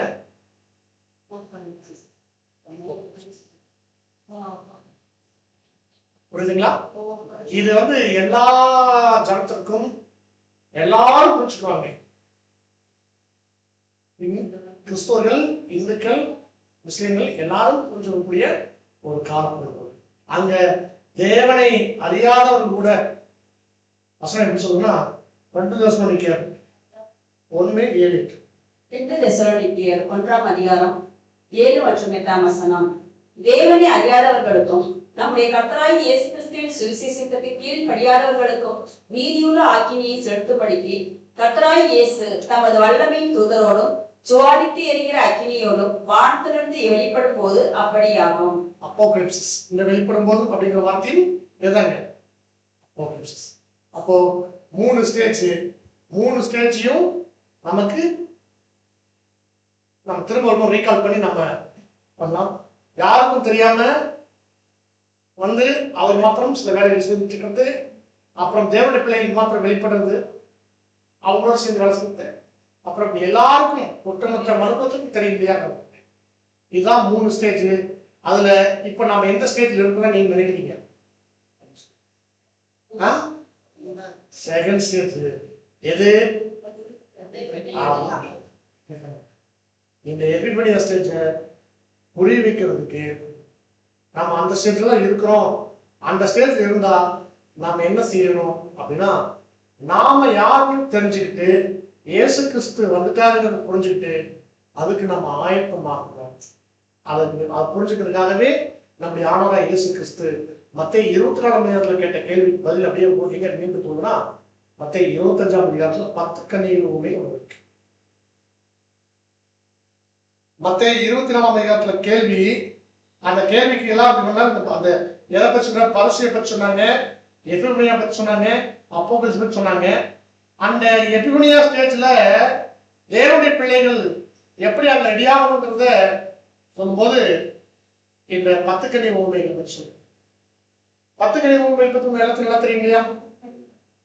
நான் டீட்டெயில சொல்லணுமா வேணாமா? அப்ப கேள்வி கேட்கலாமா? சுருக்கமா சொல்லிடுறேன். சரி, வேண்டாம் கேட்க ஓடிக்க சொல்லுங்க. என்ன வரீங்களா? மணவாளனுக்கு எதிர்கொண்டு போக புறப்பட்டு 10 கன்னிகளுக்கு ஒப்பா இருக்கு. எது?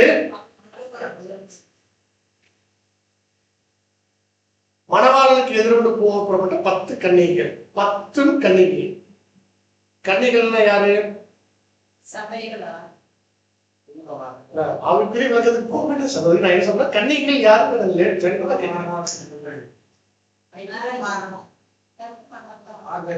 புருஷனை அறியாத ஸ்திரீகளுக்கு பேர் தான் கன்னிகைகள். அப்படியா? ரைட். அப்போ ஒரு கணவனுக்காக ஒரு மணவாளனுக்காக வெயிட் பண்ணக்கூடிய ஸ்திரீ, சரிங்களா? 10 கன்னிகைகள் அப்படின்னு ஒரு 10 பேர் இருக்காங்க. இந்த 10 கன்னிகைகளும் என்ன பண்றாங்கன்னா எது போக புறப்பட்டாங்க. இப்போ மணவாளன் வர தாமதித்த போது 10 பேருமே தூங்குறாங்க. சரிங்களா? 10 பேருமே தூங்குறாங்க. திடீர்னு நடு ராத்திரியில இதோ மணவாளன்,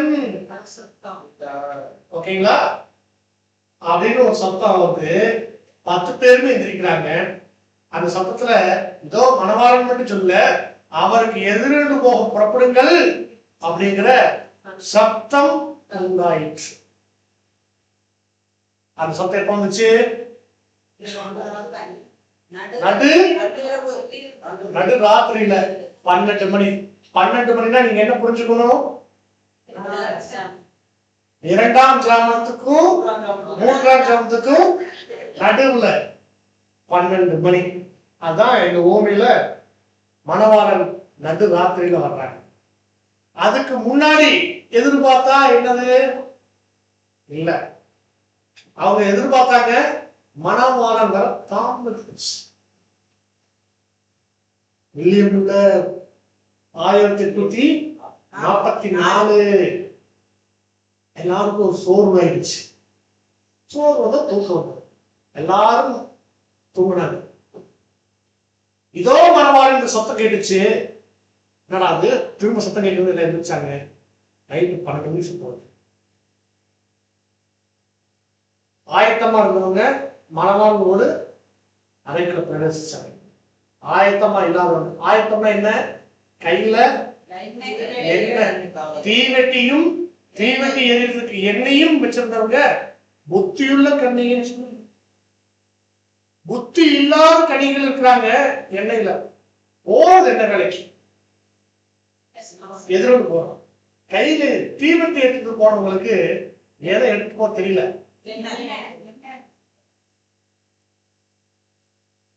என்ன சொல்ல வரும் சொல்லுங்க. இந்த புத்தி உள்ளவர்கள் யார், புத்தி இல்லாதவர்கள் யார் அப்படின்னா இவங்க ரெண்டு பேர்த்தையும் வித்தியாசப்படுறது. அவங்களே அதை படிச்சு பார்த்தா இருக்கு. எண்ணெய வச்சிருந்தவங்க புத்தி உள்ளவர்கள், எண்ணெய வச்சிருக்காதவங்க புத்தி உள்ளவர்களுக்கும் புத்தி இல்லாதவர்களுக்கும் வித்தியாசம் என்னதான். ஆனா 10 பேர்த்துல தீவெட்டி இருந்துச்சு. தீவெட்டி பைபிள். எல்லா கிறிஸ்துவையும் பைபிள் இருக்கும், எல்லா கிறிஸ்துவையிலும் பைபிள் இருக்கும், எல்லா கிறிஸ்துவையிலும் எண்ணெய் இருக்காது. எண்ணெய்ங்கிறது அந்த வேத வசனங்களை வைத்து கத்துக்கொள்ளக்கூடிய தேவ ரகசியம் சொல்லக்கூடிய சத்தியம். ஏன்னா அன்பான சகோதரர்களே, அது புத்தி உள்ளவங்களுக்கு மட்டும்தான் கிடைக்கும்.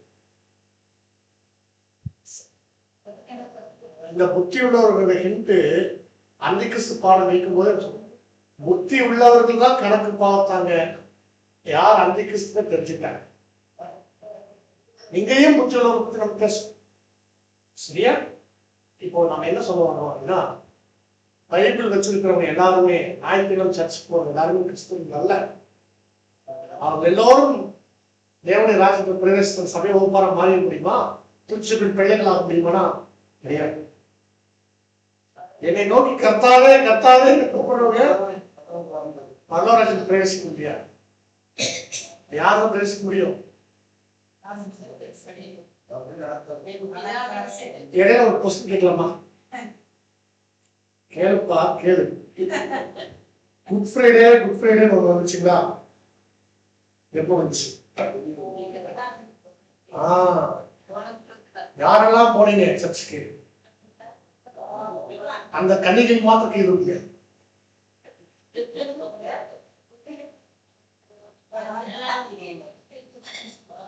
போனீங்களா? நாம பாடத்துல எடுக்கும்போது ஒரு விஷயம் சொல்றேன், நாம இருக்கா? என்ன கேட்டோம்?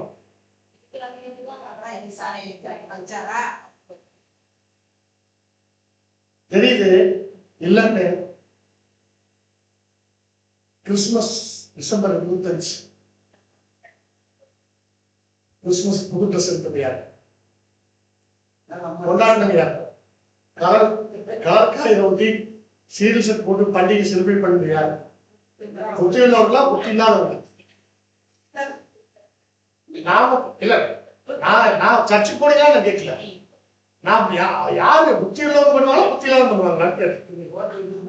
என்னன்னா நாம இதுல என்ன கேட்டது, என்ன ஒரு வித்தியாசமான கேட்டது, தெரிஞ்சுக்கிட்டே தைரியம். ஒருவேளை இதுதான் துணிகரமான போகும் தெரியல. சரி பார்க்கலாம், அதெல்லாம் பின்னாடி பார்ப்போம், பின்னாடி பாடத்துல பார்ப்போம். சரிங்களா? சரி. அன்பான சகோதர சகோதரர்களே, மணவாளன் வர தாமதிச்சது வெள்ளியம் இல்லக்கூடிய காலப்பகுதி. எல்லாரும் தூங்கிட்டாங்க. எங்க எதிர்பார்த்து காத்திருந்து வர தாமதிச்ச போது மணவாளன் யார்? ஆண்டவர் இயேசு கிறிஸ்து. 2ஆம் அவர் வரல, 1824 வரல. இந்த இது வந்து எப்படின்னா ஒரு மிகப்பெரிய ஒரு கிறிஸ்துவனுடைய ஹிஸ்டரியில ஒரு கிரேட் டிசப்பாயின்மெண்ட் டே அப்படின்னு சொல்லுவாங்க. அந்த நாளை தான் வந்து சொல்றாங்க. சரி, பின்னாடி கரெக்டான ஒரு நாள்ல வந்து உங்களுடைய ஆண்டவர் இயேசு கிறிஸ்து வந்தாங்க. எங்க வந்தாங்க அப்படின்னா, இது நடுராத்திரியானா இது நடுராத்திரி இல்லை, 844 நடுராத்திரி இல்லை, இதுக்கு அப்புறம். ஏன்னா இது காத்து இருந்தாங்க, தாமதிச்சிருந்தோம். சரிங்களா? திரும்ப வந்து அவர் என்ன பண்றாருன்னா, அவர் ஒரு சரியான நேரத்துல வரணும். எப்ப வருவாரு அப்படின்னா, நமக்கு எது நடுராத்திரின்னு தெரியுமானா தெரியாது. ஆனா ஒண்ணு மட்டும் தெரியும். எப்படி தெரியும்? 844க்கு அப்புறம் 98க்கு முன்னாடி அங்கதான் என்ன இருக்குது? நடுராத்திரி இருக்குது அப்படின்றத நாம் பிரேக் வேணுமா? உடம்பு பார்க்கலாம். இன்னொரு half an hourல அடுத்த பாகத்தை பார்த்துட்டு நம்ம நிறுத்தலாமா? பிரேக் வேணுமா உங்களுக்கு? சரி, தொடர்ந்து ஓகே, நம்ம தொடர்ந்து பாடங்களை பார்க்கலாம்.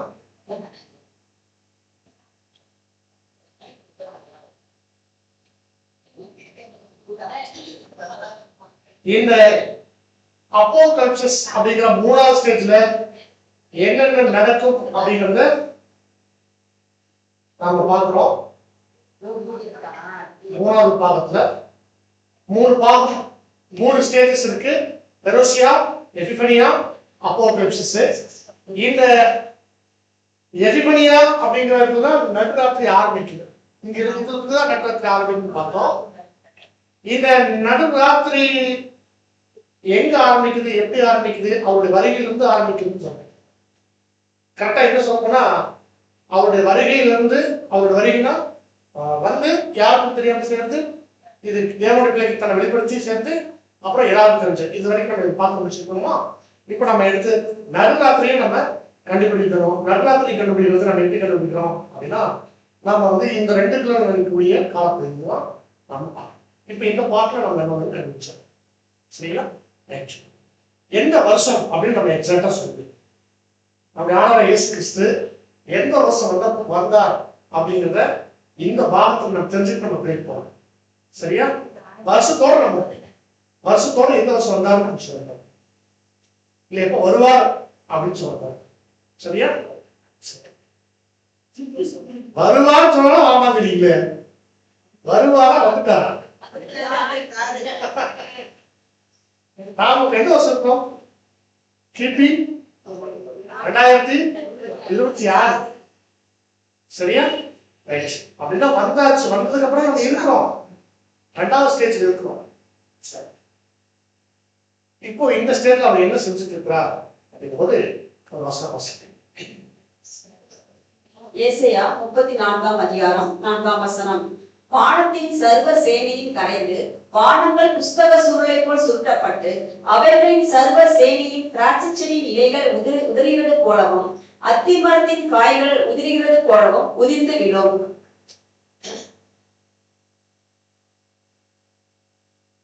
இந்த வேலை, அதாவது நம்ம ஆண்டவர் இயேசு கிறிஸ்து 3வது ஸ்டேஜ்ல ஒட்டுமொத்த உலகத்துக்கும் தன்னை வெளிப்படுத்துவது எப்படி நடக்கும் அப்படின்னு சொன்னா, உலக ஜனங்கள் எப்படி தெரிஞ்சுக்குவாங்க? இப்ப நாம தெரிஞ்சுக்கிட்டோம், வேத வசனத்தை பார்த்து தெரிஞ்சுக்கணும். உலக ஜனங்கள் எப்படி தெரிஞ்சுக்குவாங்கன்னா, சில வேலைகள் அவர் செய்யும்போது தெரிஞ்சுக்கிறாங்க. என்ன வேலை அப்படின்னா, வானத்தின் சர்வ சேனையும் கரைந்து வானங்கள் புஸ்தக சுருளை போல சுருட்டப்பட்டு எல்லாமே எப்படி இருக்காம அப்படி இலைகள் உதிர்கிறது மாதிரி உதிர்த்தாங்க. அத்திமரத்துடைய காய்கள் உதிர்கிறது போல உதிர்கிறது. எது? வானத்தின் சேனைகள். இந்த தீர்க்க தரிசனத்தினுடைய விளக்கம் என்ன அப்படிங்கிறத வானத்தின் சேனை என்ன அப்படிங்கும் போது, இப்போ வானம் பூமி, சரிங்களா? வானம் பூமி இது கூட சேர்ந்து இன்னொரு வசனத்தை படிச்சுட்டு நாம என்ன பண்ண போறோம்னா விளக்கம் பார்க்கிறோம். 2 பேதுரு 3:10. 2 பேதுரு 3ஆம் அதிகாரம் 10ஆம் வசனம். கர்த்தருடைய நாள் இரவிலே திருடன் வருகிற விதமாய் வரும். அப்பொழுது வானங்கள் மடமட என்று அகன்று போம், பூதங்கள் வெந்து உருகி போம், பூமியும் அதில் உள்ள கிரியைகளும் எரிந்து அழிந்து போம். இந்த இடத்துல எப்படி அருமையான ஒரு விளக்கம் எப்படி கொடுக்குறாங்க அப்படின்னா, கர்த்தருடைய நாள் நம்ம ஆண்டவர் இயேசு கிறிஸ்து இரவிலே திருடன் வருகிற விதமாய் ரகசிய வருகைங்கிறது நம்ம முதல் பார்ப்போம். அதோட தொடர்ச்சியா அவர் வரும்போது வானங்கள் மடமடவென்று பூமி வெந்து ஒரு, இப்போ நம்ம இது தீர்க்கதரிசன வசனமா இருக்கிறதுனால சுய தோற்றமான பொருள் இல்லை. அப்ப இதனுடைய ஆத்மீய அர்த்தம் இருக்கிறத நீங்க வானம் என்ன பூமின்னா என்னன்னு வானம் பூமி. வானம்னா என்ன, பூமியில. ஓல்டு ஸ்டூடெண்ட் சொல்லலாம்.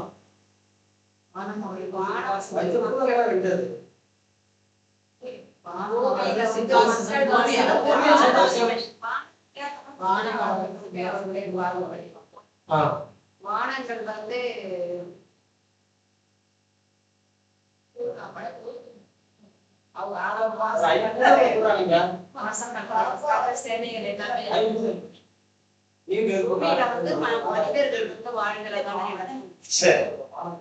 சொல்லிட்டா நம்ம எங்காவது வானம் பூமியை பத்தி படிச்சோமா? இந்த தொடர் வேணாம் வகுப்புல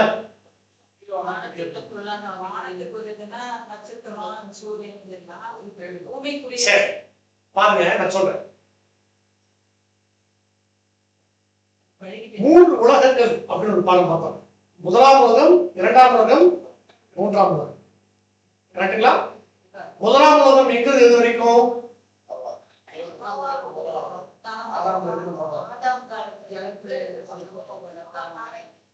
நோவாவுடைய ஜலப்பிரளயம் வரைக்கும். இரண்டாம் உலகம் எது வரைக்கும்? ஜலப்பிரளயத்திலிருந்து இப்ப இருக்கிறதா நம்முடைய ஆண்டவராகிய இயேசு கிறிஸ்துவுடைய வரைக்கும். அடுத்து இனிமேல் வரக்கூடிய 3ஆவது உலகம் எங்கிறது வரைக்கும்? தேவனுடைய ராஜ்யம் சொல்லிப்பாங்க. கரெக்டுங்களா? இந்த ஒவ்வொரு உலகத்துக்கும் நம்ம வசனம் படிச்சோங்க. பேதுரு வசனம். அப்பொழுது இருந்த உலகம் ஜலப்பிரளயத்தினாலே அழிஞ்சது. இப்பொழுது இருக்கக்கூடிய வானமும் பூமியும் அக்கினிக்கு இரையாக அளிக்கப்பட்டது. இனி வரக்கூடிய புதிய வானம் புதிய பூமி அப்படின்னு பேதுரு வசனம் படிச்சுதான் அந்த பாடம் பார்த்தோம். நாம இருக்கா? சரி, இப்ப நல்லா கவனிங்க. முதலாம் உலகத்திற்கு வானம் பூமி, இரண்டாம் உலகத்திற்கு ஒரு வானம் பூமி இருக்கு, மூன்றாம் உலகத்திற்கு ஒரு வானம் பூமி இருக்கு. புதுசு அதேதான். ஆனா நம்ம இங்க சொல்லக்கூடிய ஆற்று விளக்கங்களாக பாருங்க. வானம் பூமி அப்படின்னா, வானம் அப்படிங்கிறது ஆவிக்குரிய அரசாட்சி. அது கண்களுக்கு புலப்படாது. ஆவிக்குரிய அரசாட்சி வானம் அப்படிங்கிறது. பூமி அப்படிங்கிறது கண்ணுக்கு தெரிகிற அரசாட்சி. கவனிக்கிறீங்களா? பாருங்க, முதலாம் உலகத்துல வானத்தில் இருந்த அரசாட்சினா தேவ தூதர்கள். சரிங்களா? பூமியில ராட்சசர்கள். இதனாலதான் முதலாம் உலகம் அழிஞ்சது. சரிங்களா? இரண்டாம் உலகம் வரும்போது எங்க வானத்துக்குரிய அரசாட்சி கண்ணுக்கு தெரியாத அரசாட்சினா, இரண்டாம் உலகத்துல யாரு ராஜா? பிரபஞ்சத்தின் தேவன் யார்? சாத்தான். இப்பிரபஞ்சத்தின் தேவன். அவன் வந்து அவன் ஆகாய மண்டலத்துல அவன் அந்த அதிகார பிரபுவா இருக்கு. சரிங்களா? அது பாவம் செஞ்ச தூதர்களும் சாத்தானுடைய தூதர்களும் இன்னைக்கு இருக்கிறாங்க. கண்ணுக்கு தெரியாம இருந்து எல்லா ஜனங்களையும் மோசம் போட்டுக்கூடிய அதான் வானம். அதான் வசனம் சொல்லுது, இப்பொழுது இருக்கக்கூடிய பொல்லாத உலகம், இப்பொழுது இருக்கக்கூடிய ஒரு இரண்டாம் உலகம் சொல்லிட்டு இது அக்கினிக்கிரையாக அழிக்க வேண்டியது சொல்றாங்க. சாத்தானுடைய ஆயுதம் அது வானம். பூமி இங்க இப்ப இருக்கக்கூடிய பூமி இது. பூமிக்குரிய ஆளுகளை பூமியினுடைய அந்த எந்த உருகக்கூடிய பூமியும் அதன் கிளியும் அப்படின்னா, இந்த பூமியில பூமிக்குரிய ஆளுமையாக இருக்கிறது 4 எலிமெண்ட்ஸ். என்ன தெரியுங்களா? அரசியல், பொருளாதாரம், சமுதாயம், மதம். இந்த 4 தான் ஒட்டுமொத்த உலகத்தையும் இன்னைக்கு இயக்குது. இதெல்லாமே நமக்கு கண்ணுக்கு தெரியக்கூடிய அரசாட்சி பூமியில இருக்கு. இந்த 4 பூமியில இருக்கு. கண்ணுக்கு தெரியாம இருக்கிறது வானம், அது சாத்தானும் சாத்தானுடைய கூட்டு. வானத்திலிருந்து இதெல்லாம் பார்க்கணும். சரிங்களா? இந்த நாள் தான் அவர் என்ன பண்றாரு, அரசியல், இப்பொழுது இருக்கக்கூடிய அரசியல் எதுவுமே இந்த பூமியில அரசியல் ஒரு விஷயம், பொருளாதாரம் இருக்கா, சமுதாயம் இருக்கா, மதம் இருக்கா. என்ன இருக்கான்னு சொல்றீங்க அப்படின்னா என்ன நீங்க கவனிச்சுப்பாங்க. இந்த பூமி எப்படி மாறுது, ஒரு மகிமையான பூமியாக. ஆனா இயேசு கிறிஸ்துடைய ஆளுகைக்கு உட்பட்ட பூமினா என்னன்னா, இப்ப முதல்ல எங்களை கவனிங்க, மதம். இன்னைக்கு மதங்கள் அப்படிங்கிறது ஒரே ஒரு கடவுள் தான், நமக்கு தெரியும் இல்லையா? இன்னைக்கு கற்பனையா எத்தனையோ விக்கிரகங்கள்லாம் இருக்கு. அதெல்லாம் சில மதங்களை உருவாக்கி அது எல்லாமே அழிக்கும். இதுல மகா உபத்திரத்தை, இதை அழிக்கிறதுக்கு தான் பூமியில மகா உபத்திரத்தை கொடுக்குறாங்க. பொருளாதாரம் ஒரு வீழ்ச்சியை சந்திக்கும். சமுதாயம் அப்படிங்கிறது, சமுதாய மொழி, ஜாதி இதெல்லாம் ஒழிஞ்சு, கருப்பர், வெள்ளையர், ஏழை, பணக்காரர் தான் இதெல்லாம் வந்து சாதி கட்டமைப்பு, சமுதாய கட்டமைப்பு. ஏழை பணக்காரர் ஏற்றத்தாழ்வு, மேல் ஜாதி கீழ் ஜாதி, அந்த பாஷை இந்த பாஷை, தமிழன் தெலுங்கன் இல்ல, இதெல்லாம் எதுக்கு இருக்கு? சமுதாயத்துக்கு. எல்லாமே ஒரே ஒரே பாஷை, ஒரே இனம். ஓகேங்களா? அடுத்தது பொருளாதாரம். இந்த பொருளாதாரம் அரசியலும் தான் இதுல எக்ஸ்ட்ரீம். இந்த நாடும் ஒன்னொன்னு, இது சாத்தானுடைய சிங்காசனுடைய நாலு ஆதாரம். சாத்தான் இந்த நாளை வச்சுதான் நாளை கொஞ்சம் ஆலோசிச்சு. இப்போ இதை எல்லாத்தையுமே யார் பண்றான்னா, நம்முடைய ஆண்டவராகிய இயேசு கிறிஸ்து என்ன பண்றாரு? ஆகாய் 2:6. ஆகாய் 2ஆம் அதிகாரம் 6 மற்றும் 7ஆம் வசனம். சேனைகளின் கர்த்தர் சொல்லுகிறார், கொஞ்ச காலத்துக்குள்ளே இன்னும் ஒரு தரம் நான் வானத்தையும் பூமியையும் சமுத்திரத்தையும் வெட்டாந்தரையையும் அசைய பண்ணுவேன், சகல ஜாதிகளையும் அசைய பண்ணுவேன், சகல ஜாதிகளாலும் விரும்பப்பட்டவர் வருவார், இந்த ஆலயத்தை மகிமையினால் நிறைய பண்ணுவேன் என்று சேனைகளின் கர்த்தர் சொல்லுகிறார். ஆக்சுவலா இந்த சகல ஜாதிகளாலும் விரும்பப்பட்டது, அதுதான் சரியான வார்த்தை. விரும்பப்பட்டதுதான் இருக்கணும், டிரான்ஸ்லேஷன் மிஸ்டேக்கு. விரும்பப்பட்டவர் அப்படின்னு. அப்ப எல்லாருக்கும் விரும்பப்பட்டதுன்னா ஒரு சமநிலையான ஒரு பூமி. அப்போ எப்படி மாறணும் இந்த பூமி அப்படின்னா, தேவனுடைய ராஜ்யம் இந்த பூமியில் எப்படி இருக்கணும் போது, எந்த விதமான ஏற்றத்தாழ்வுகளும் இல்லாத எல்லாரும் ஒற்றுமையாகவும் சமாதானமாகவும் சந்தோஷமாக இருக்கக்கூடிய ஒரு உலகத்தை கட்டமைக்கணும். அதுதான் நம்ம யாரும் இயேசு கிறிஸ்து பண்றாங்க. இதுக்கான ஆரம்பம் என்னன்னா, பழைய விஷயங்கள் எல்லாத்தையும் என்ன பண்ணணும், எல்லாத்தையும் பிடிங்கி போட்டு எல்லாத்தையும் அழிச்சு புதுசா என்ன பண்ணணும், அங்க உருவாக்கணும். இது உருவாகக்கூடிய காலப்பகுதினா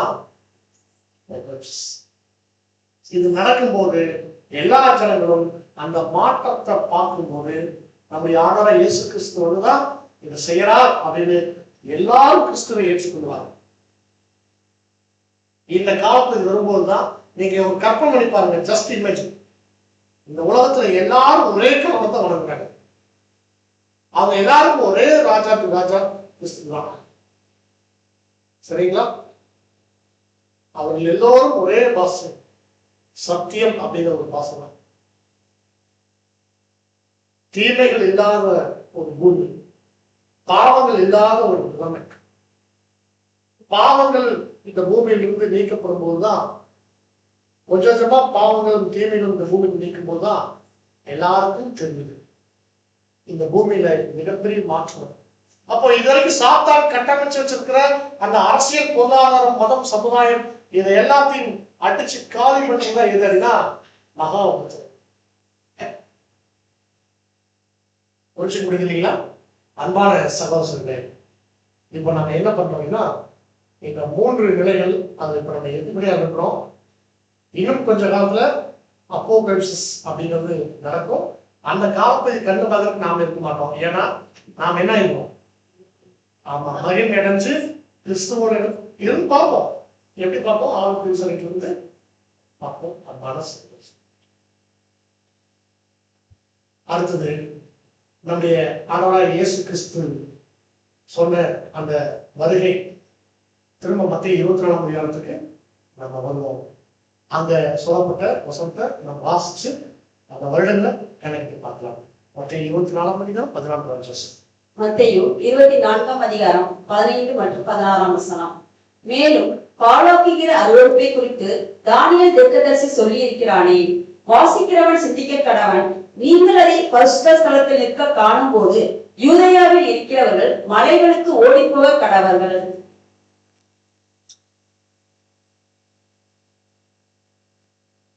நமக்கு எது வேணும், நம்முடைய ஆண்டவராகிய இயேசு கிறிஸ்து எந்த வருஷம் இருந்தார் அப்படிங்கிறத நம்ம தெரிஞ்சுக்கிறதுக்கு இந்த பாகத்தை நம்ம ஆரம்பிச்சு பார்க்கிறோம். அதுல மத்திய 24ஆம் அதிகாரத்துல அதுக்கு ஒரு ஹிண்ட் கொடுத்துட்டாங்க. என்னன்னா, தானியேல் தீர்க்கதரிசி சொல்லியிருக்கிறானே அப்படின்னு சொல்லி நம்முடைய ஆண்டவர் ஒரு ஹிண்ட் கொடுக்குறாங்க. அப்படின்னா ஒரு குறிப்பு கொடுக்குறாங்க. அந்த குறிப்பு நம்ம தேடி இப்ப நம்ம அடுத்து எங்க போகணும், தானியேலுக்கு போகணும். தானியேல்கிட்ட எங்க போகணும், குறிப்பா பாலாக்கு மறுவரை பத்தி பேசிருக்கிறாரா தானியேலு? ஆமா ஆமா பேசிருக்கிறார். பாலாக்கும் அறுவரும் எங்க தானியேல் 12ஆம் அதிகாரத்துல எது சொன்னாங்க, உன் ஜனத்தின் புத்தருக்காக இந்த வசனத்தை வாச்சம், ஜனத்தின் புத்தருக்காக நீ கூட பெரிய அறிந்தி இந்த மிகாயில் வருவாங்கன்னு சொல்லிட்டு அப்படியே வரும்போது 11ஆவது வசனம் வாசிங்க. தானியேல் 12ஆம் அதிகாரம் 11ஆம் வசனம். அன்றாட பணி நீக்கப்பட்டு பாழாக்கும் அருவருப்பு ஸ்தாபிக்கப்படும் காலம் முதல் 1190 நாள் செல்லும். என்ன சொல்லிருக்கு, இங்க ஒரு கணக்கு கொடுக்குறாங்க. கவனிச்சீங்களா? நீங்க ஒரு கால்குலேஷன் போக வேண்டியது இருக்குதுன்னு புரிஞ்சுட்டீங்களா?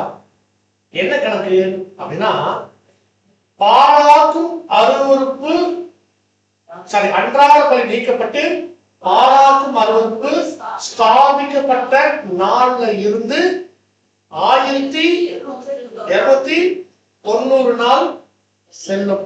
ஒரு கணக்கு சொன்ன. இது என்ன கணக்கு, நீங்க தான் சொல்லணும் அப்படிங்கிறீங்களா? இந்த கணக்கு நான் ஏற்கனவே பாடம் பார்த்துக்கிறதுனால நீங்க டக்கு சொல்லி நான் பார்த்தேன். 1290 நாள். 1290 நாள்னா தீர்க்கதரிசனம் ஒரு நாள் வந்து 1260. தீர்க்கதரிசனத்துல ஒரு நாள்ன்றது அது கிறிஸ்துக்கு தான் ஒரு நாள்னா 1000 வருஷம். தீர்க்கதரிசனத்துல ஒரு நாள்ன்றது அந்த கிறிஸ்து பாடத்துல நம்ம பார்த்தோமே, திருத்துவத்திலையும் பார்த்தோமே, கிறிஸ்துமஸ் சப்ஜெக்ட்ல பார்த்தோமே. தீர்க்க தரிசனத்துல ஒரு நாள்னா ஒரு வருஷம். தீர்க்க தரிசனத்துல எப்படின்னு கேட்காதீங்க, மறுபடியும் வசனம் டைம் ஆகும் சொல்லிடுறேன், டக்கு நோக்கப்படுத்த போறேன். வனாந்தர பயணத்துல இஸ்ரேல் ஜனங்களை வழிநடத்திட்டு போகும்போது அந்த தேசத்தை போய் வேவு பார்த்த இலக்கத்துல 40 நாள் வேவு பார்த்த இலக்கத்துல அந்த நற்செய்தி துர்ச்செய்தி சொன்னாங்க இல்லையா, அந்த துர்ச்செய்தி தான் எல்லாரும் ஏற்றுட்டாங்க, நற்செய்தியை ஏற்றுக்கல. கரெக்டுங்களா? பொய்யை நம்பினாங்க, உண்மையை நம்பல. அப்ப தேவனுக்கு ஒரு ஜட்மெண்ட் கொடுத்தாங்க.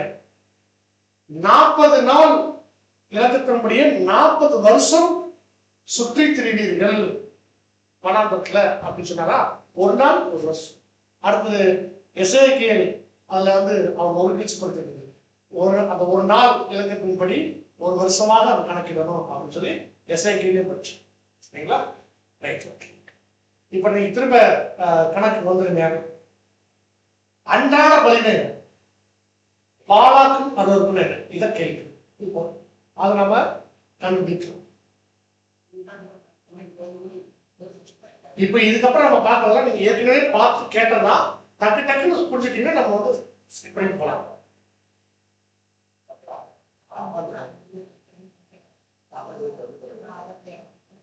அன்றாட பலி அப்படின்னா டெய்லி சாக்ரிஃபைஸ்.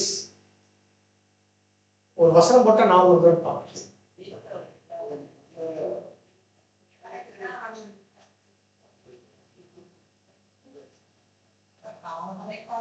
ஒருவன் என்னை பின்பற்றி வர விரும்பினால் தனக்கால் நிறுத்து, அன்னு தினமும் சிலுவை எடுத்து. அன்னு தினமும் சிலுவை. சிலுவை அப்படிங்கிறது நம்முடைய, ஓகேங்களா? அப்போ அன்னு தினமும் டெய்லியும் நமக்கு என்ன இருக்கும் அப்படின்னா நம்முடைய அர்ப்பணிப்பின் வாழ்க்கை இருக்குது. நம்ம டெய்லியும் பரிசுத்தம், தினமும் நம்ம பரிசுத்தம். ஒரு நாள், என்னைக்காவது ஒரு நாள் அல்ல, நம்ம தினமும் பரிசுத்தணும். இயேசு கிறிஸ்துவை பின்பற்றி. இதுதான் அன்றாட பலி.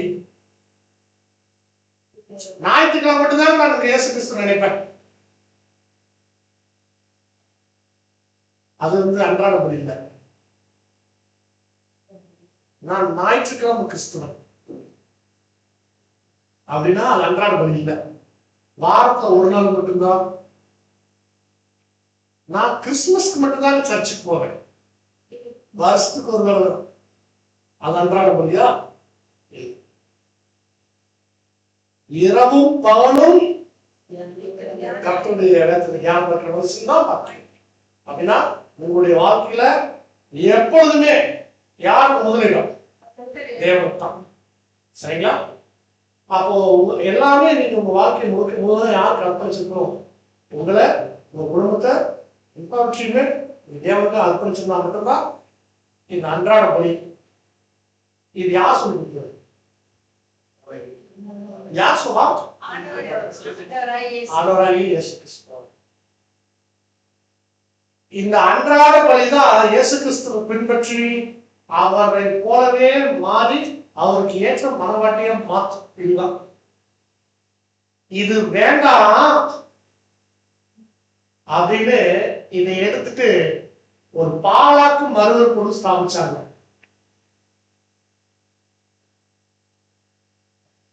இயேசு கிறிஸ்து சொன்னதை நீங்க டெய்லி சிலுவையில இருக்க மாட்டாங்க, இவ்வளவுதான் அர்ப்பணிக்க தேவையில்லை அப்படின்னு ஒரு பாலாக்கிற அறிவிப்பு ஒண்ணு பண்ணாங்க. யாருன்னா இருக்காங்க. அன்றாட பலி நீக்கப்பட்டு பூசை பலிய உள்ள கொண்டு வந்தாங்க. நீங்க என்ன பாவம் வேணா பண்ணிக்கங்க, வந்து காணிக்கை போடுங்க, ஒரு பாவம் போயிட்டு சொல்லுங்க. இது ஸ்தாபிக்கப்பட்ட காலப்பகுதி தான் எது அப்படின்னா இதுதான் எங்க திருத்தம் பாடத்தில் நமக்கு படிச்சோம். திருத்தம் பாடம் இருக்கா?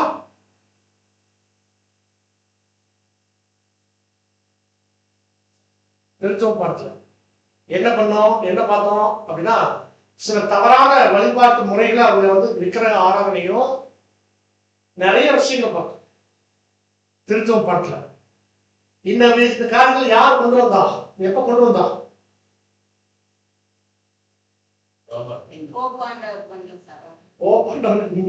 விஷயத்தை பார்க்கணும்னா 539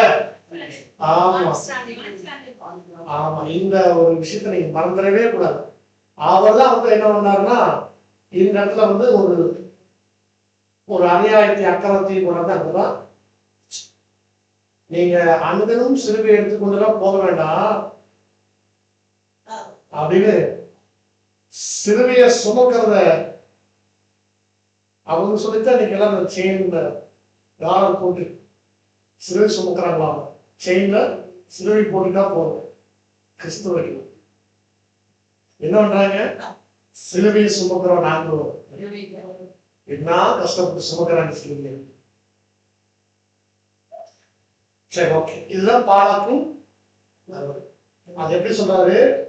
நீங்க அது நிற்க காணும் போது எங்க பரிசுத்த ஸ்தானத்திலே நிக்குது அந்த கிறிஸ்து.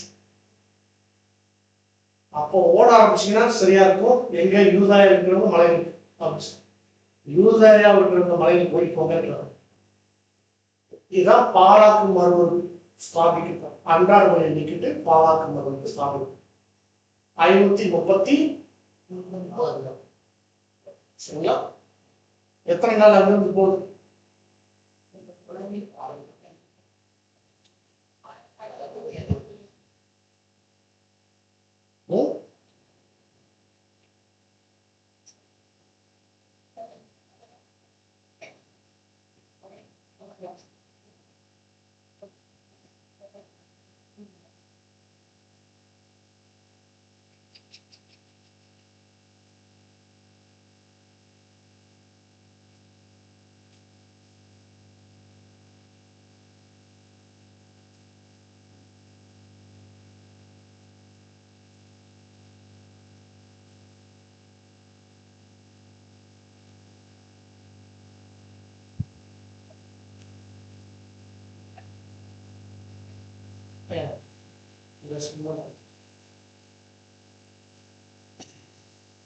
பாயிண்ட். பாலாக்கும் அருவருப்பு இங்கிருந்து ஆரம்பிக்குது. எது அருவருப்பு? விக்கிரக ஆராதனை, தேவனை தொழுது கொண்டு தேவ தூதர்களை தொழுது கொண்ட காலம். இன்னும் சொல்ல போனா ஊழியக்காரர்களே கடவுளாக மதிக்கப்பட்டாங்க. பாஸ்டர்ஸ், ரெவரண்ட், பிஷப், போப் அப்படின்னு சொல்லி உருவான காலம். அவங்கதான் வந்து தவறான உபதேசம், அந்த திருத்துவம் அப்படிங்கிற போதனை கொண்டு வந்து சிலுவையே ஒரு விக்கிரமா மாத்தினாங்க. சிலுவை அப்படிங்கிறது வந்து நம்முடைய ஒரு எவ்வளவு பாடல்கள் உபத்திரவங்கள் இருந்தாலும் அதெல்லாம் சகிச்சு கொண்டு நம்ம வந்து இந்த பூமியில நலவங்களாக வாழ்ந்து உண்மையுத்தவங்களாக வாழ்ந்து மறிக்கிறது தான் கிறிஸ்து நமக்கு காமிச்ச பாதை. ஆனா அந்த பாதை, சிலுவை பாதையை இவங்க எப்படி மாத்திட்டாங்கன்னா சிலுவை வழிபாடா மாத்துறாங்க. அந்த சிலுவை வழிபாடு எப்படி போச்சு அப்படின்னா, அவங்க இன்னும் சொல்ல போனா இன்னும் நிறைய விஷயங்கள் அதை வந்து எல்லாம் அந்த கிறிஸ்து பாடத்துல ஸ்பீடா போயிடுறேன். அந்த பாயிண்ட்ல ஸ்கிப் பண்ணிட்டு வரேன். பாருங்க, நம்முடைய தேவன் நமக்கு அப்பா யார் அப்படின்னா நம்முடைய பிதாவாகிய தேவன், ஆனாவே இயேசு கிறிஸ்து. நமக்கு இந்த 2 பேர் தான் கிறிஸ்து. ஆனா இவங்க என்ன பண்ணாங்க அப்படின்னா, அவங்க பிதா சொல்லி ஃபாதர் அப்படிங்கிற ஒரு கல்ச்சர் கொண்டு வந்தாங்க. அடுத்து போதகர் சொன்னாங்க, போதகர் ஒரு விஷயத்துல கொண்டு வந்தாங்க. இந்த மாதிரி பாலாக்கும் அருவருப்பு எங்க நிக்குது அப்படின்னு சொன்னா, எங்க நிக்குது அப்படின் போது அது பரிசுத்தத்திலே நிக்குது. இது நீங்க பார்க்கும்போது நீங்க என்ன பண்ணுங்க, மலைகளுக்கு ஓடி போங்க. ஆனா நீங்க ஓடி போறது வந்து எங்க இருக்கணும் அப்படின்னா, மாறி காலத்தினாவது ஓய்வு நாள் சந்தைக்காரர்கள் வேண்டிக் கொண்டிருக்கிறார். மாறி காலத்துக்கு முன்னாடி நீங்க என்ன பண்ணீங்க, ஓடி இருக்கின்றார். அப்ப மாறி காலத்துக்கு முன்னாடி அப்படின்னு சொன்னா அது கோடை காலம். சரிங்களா? கோடை காலங்கிறது அறுவடை என்று காலப்பகுதி. மாறி காலத்துல வந்து அறுவடை இல்லை. மாறி காலம் முடிச்சதுக்கு அப்புறம் தான் அறுவடை, அது 2ஆம் அறுவடைக்கு போயிடும். சரிங்களா? இப்ப நம்ம என்ன பண்ணணும், மாறி காலத்துக்கு முன்னாடி அறுவடை, இந்த எபிபனியா அப்படிங்கிற காலப்பகுதியிலே நம்ம ஓட்டத்தை நாம நிறைவு செய்யணும். மாரிக்காலம் அப்படிங்கிறது, மாரிக்காலம் அப்படின்னு சொல்றது என்னன்னா ஒரு உபத்திரவமான காலப்பகுதி. அதான் மகா உத்தரவம் அப்படின்னு சொல்லுவோம். மகா உத்தரத்துக்கு முன்னாடி எடுத்துக்கொள்ளப்படுறதுதான் சபை அப்படிங்கிறது நம்ம போன பாகத்துல நம்ம அதை பத்தி நம்ம பார்த்துக்கிறோம். மகா உபத்திரவம் அது யாருக்கு அப்படின்னு சொன்னா, ஒட்டுமொத்த உலகத்தின் சீர்படுத்துக்காக தேவன் கொடுக்கக்கூடிய ஒரு அவருடைய திட்டம் மகா உபத்திரவம். இப்ப மகா உத்தரத்துக்கு முன்பாக இருக்கக்கூடிய காலப்பகுதி.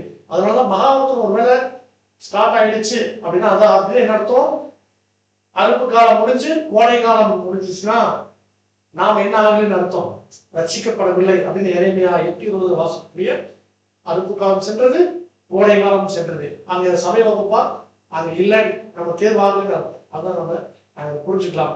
இந்த இடத்துல ஒரே ஒரு விஷயத்தான் நம்ம வந்து இந்த இடத்துல நம்ம தெரிஞ்சுக்க விஷயம், அந்த காலப்பகுதி என்ன அப்படின்னா, நம்முடைய குடியிருப்பு பகவத்தில் இருக்குது. இந்த பகவத்துக்கு போறது பூமியிலிருந்து எதுக்கு முன்னாடி, மகாபுரத்துக்கு முன்னாடி அப்படின்றத நாம பார்க்கணும். அடுத்தது அந்த நாள் 24:19 வாசிக்கலாம். அந்த நாள் கர்ப்பவதிகளுக்கும் பால் கொடுக்கிறவர்களுக்கும் ஐயோ அப்படின்னு சொல்லப்பட்டிருக்குது.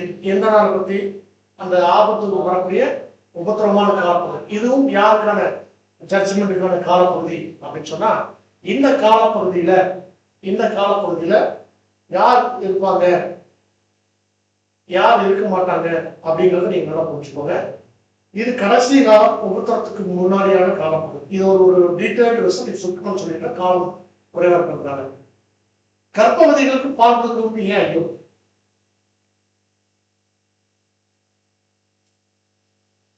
ஏதாவது கெஸ் பண்ண முடியுதா? கர்ப்பவதிக்கும் பால் கொடுக்க 2 பேரும் ஸ்திரீ தான். கர்ப்பவதினா ஒரு ஸ்திரீ குழந்தையை வயிற்றுக்கு வச்சிருக்கிறாங்க, அவங்க வந்து கர்ப்பவதி. அதே குழந்தைய மடியில வச்சு பால் கொடுத்துருக்குறாங்க, அவங்க வந்து பால் கொடுக்கக்கூடிய ஸ்திரீ. இவங்க 2 பேருக்கும் ஐயோ அப்படின்னா என்ன அர்த்தம் அப்படின்னா, நாம வந்து ஒரு கன்னிகை, சரிங்களா? ஆனா கருவுற்றவங்க, கிறிஸ்துவங்கிற கரு நமக்குள்ளாக இருக்கு. அந்த கருவை நாம சரியா பெற்று எடுக்காம இருக்கக்கூடிய நிலைமை தற்பகுதியாக இருக்கிறோம் அப்படின்னா நமக்கு ஆபத்து. நம்ம ஓட்டத்தை முடிக்காம இருக்கணும்னு அர்த்தம்.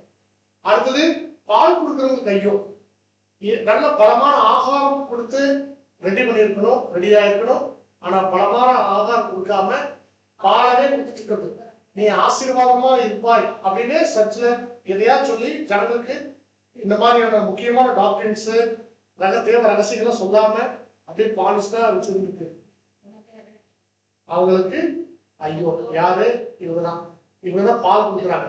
அதை சொல்லும்போது என்ன சொல்றாங்க, எபிரேயர் 5:12 காலத்தை பார்த்தா போதகராக இருக்க வேண்டிய உங்களுக்கு தேவனுடைய வாக்கியங்களை மூல உபதேசங்கள் மறுபடியும் உபதேசிக்க வேண்டியதாக இருக்குது. நீங்கள் பலமான ஆகாரத்தை அல்ல பாலையே சொல்லத்தக்கவராய் இருக்கிறீங்க அப்படின்னு சொல்றாங்க. பால் குடிக்கிறவங்களை குறிச்சு சொல்றாங்க. அப்படின்னா வளர்ச்சி அடையாத கிறிஸ்தவர்கள் அப்படின்னு அர்த்தம். சிம்பிளா சொல்றேன். ஓகேங்களா? ரைட். இது இந்த போர்ஷன் வந்து கொஞ்சம் அன்பிளான் போர்ஷன், அதனால நான் உங்களுக்கு போறேன். ரைட். நெக்ஸ்ட் வந்து நம்ம இந்த காலப்பகுதியை குறித்து சொல்லும் போது அடுத்தது ரொம்ப முக்கியமா சொல்றாங்க. இவங்களுக்கு நமக்கு இருக்கக்கூடிய வித்தியாசத்தை கிறிஸ்தவர்கள் இதுல ஏமாந்து விட்டுருவாங்க. ஏன்னா அவங்க வந்து கண்டு விசுவாசம், அவங்க முன்னாடி நடக்கணும், அற்புதங்களோ அடையாளங்களோ அவங்க கண்ட பார்க்கணும். காணாமல் விசுவாசிக்கிற அது முக்கியமா நம்ம எதுவுமே கண்ணில் பார்க்கல, வேத வசனத்தை வச்சு நம்ம வந்து அவங்கதான் பாக்கியவான்கள். கண்டு விசுவாசிக்காதவங்க யாரு? இஸ்ரேல் ஜனங்கள் அப்படின்ற நீங்க பாயிண்ட் நீங்கனால கொஞ்சம் அன்பான சொல்ல சொல்லுங்க.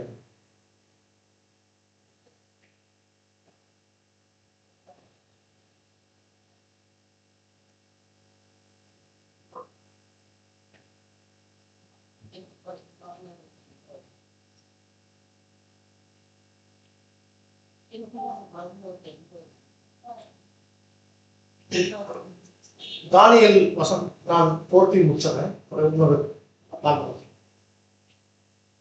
தானியேல் தீர்க்க தரிசனத்துல சொல்லப்பட்ட அந்த வேத வசனம் எங்க இருக்கு, எங்க சொல்லப்பட்டிருக்குது அப்படின் போது கிறிஸ்துவனுடைய முதல் வருகை குறிச்சு எங்கன்னா அந்த 70 வார தீர்க்க தரிசனத்துல சொன்னாங்க. 70 வார தீர்க்க தரிசனம் உங்களுக்கு புரியுது இல்லைங்களா? கிறிஸ்துமஸ் சப்ஜெக்ட்ல பார்த்தோம். இயேசு கிறிஸ்துடைய பிறப்பை, முதல் வருகை, அத பிறப்பு, கிறிஸ்துவனுடைய பிறப்பை குறித்து சொல்லப்பட்டது 70 வார தீர்க்க தரிசனங்கள். அதை நான் உங்களுக்கு திரும்ப சொல்ல வேண்டியதில்லை. அதை நம்ம எங்க பார்ப்போம், ஏற்கனவே கிறிஸ்துமஸ் அப்படிங்கிற சப்ஜெக்ட்ல அதை பத்தி டீட்டெயிலா நம்ம பார்ப்போம். ஓகேங்களா? அது முதல் வருகை. இரண்டாம் வருகை குறித்து அதே தானியேலுக்கு வெளிப்படுத்தப்பட்டது எங்கன்னா 12ஆம் அதிகாரத்துல. 12ஆம் அதிகாரத்துல சொல்லப்பட்ட அந்த வசனத்துக்கு மாத்திரம் நம்ம வந்துவோம். அவருடைய அந்த வசன பகுதி எங்க அப்படின்னு சொன்னா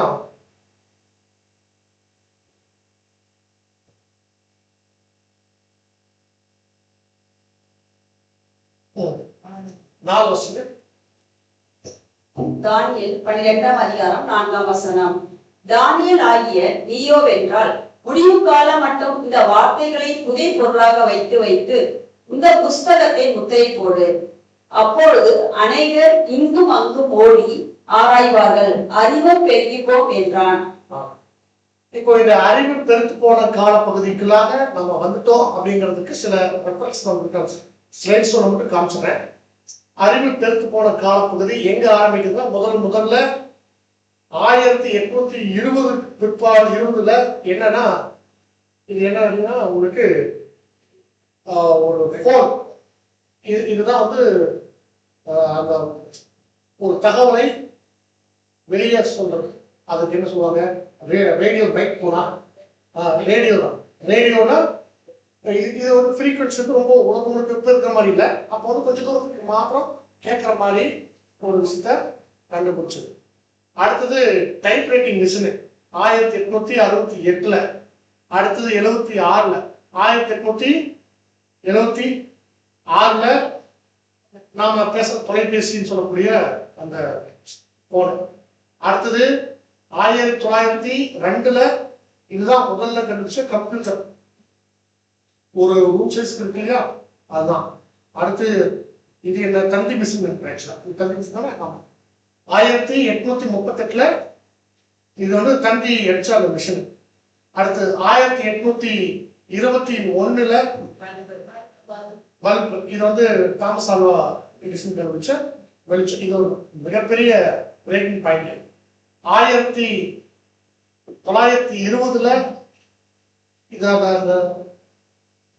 ஆக்சுவலி இதான் வந்து அந்த கம்ப்யூட்டருடைய சிபியூக்கு தான் வந்து ஒர்க் பண்ற மாதிரி சில பாட்டுலாம் போட்டுருக்காங்க பிக்சர்ஸ்.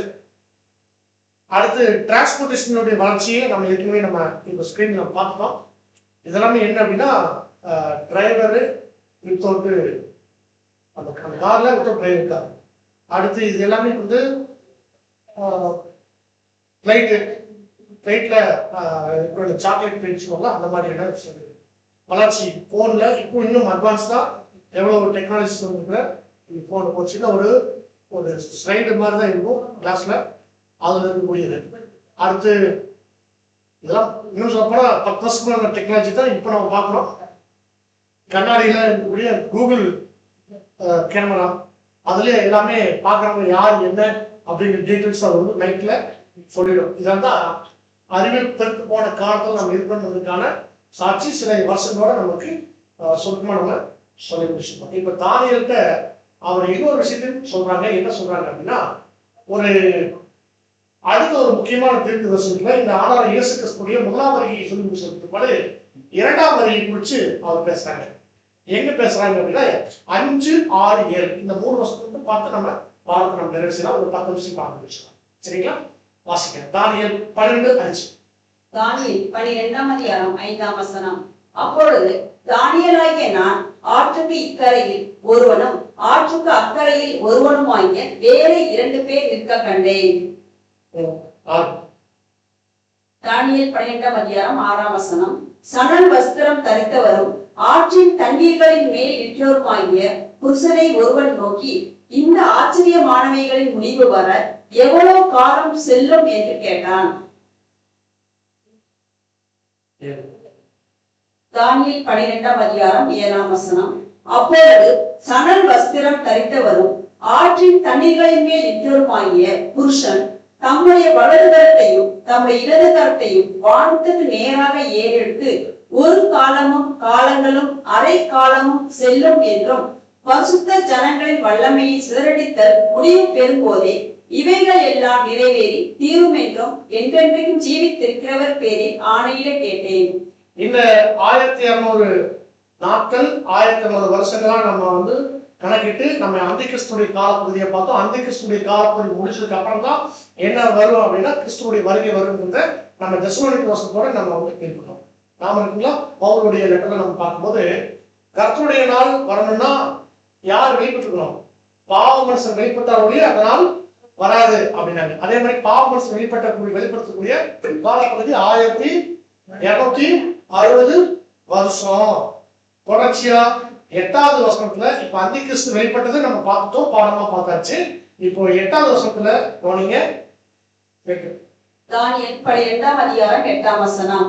நான் அதை கேட்டும் அதன் பொருளை அறியவில்லை. ஆகையால் என் ஆண்டவனே, இவைகளின் முடிவு என்னமாய் இருக்கும் என்று கேட்டேன். அதற்கு அவன், தானியேலே, போகலாம். இந்த வார்த்தைகள் முடிவு காலம் மட்டும் புதிய பொருளாக வைக்கப்பட்டும் முஸ்தரிக்கப்பட்டும் இருக்கும். இது தானியேலுக்கு இதுக்கு மேல வெளிப்படுத்தல, இதோட ஸ்டாப் ஆயிடுச்சு தானியேல். ஆனா உங்களுக்கு இல்ல தானியேல், இது பின்னாடி ஒரு குரூப் வருவாங்க, அவங்களுக்கு தான் அப்படின்னு சொல்லிட்டாங்க. தானியேல் கேட்டது என்ன? இயேசு கிறிஸ்துவுடைய வருகை பற்றி.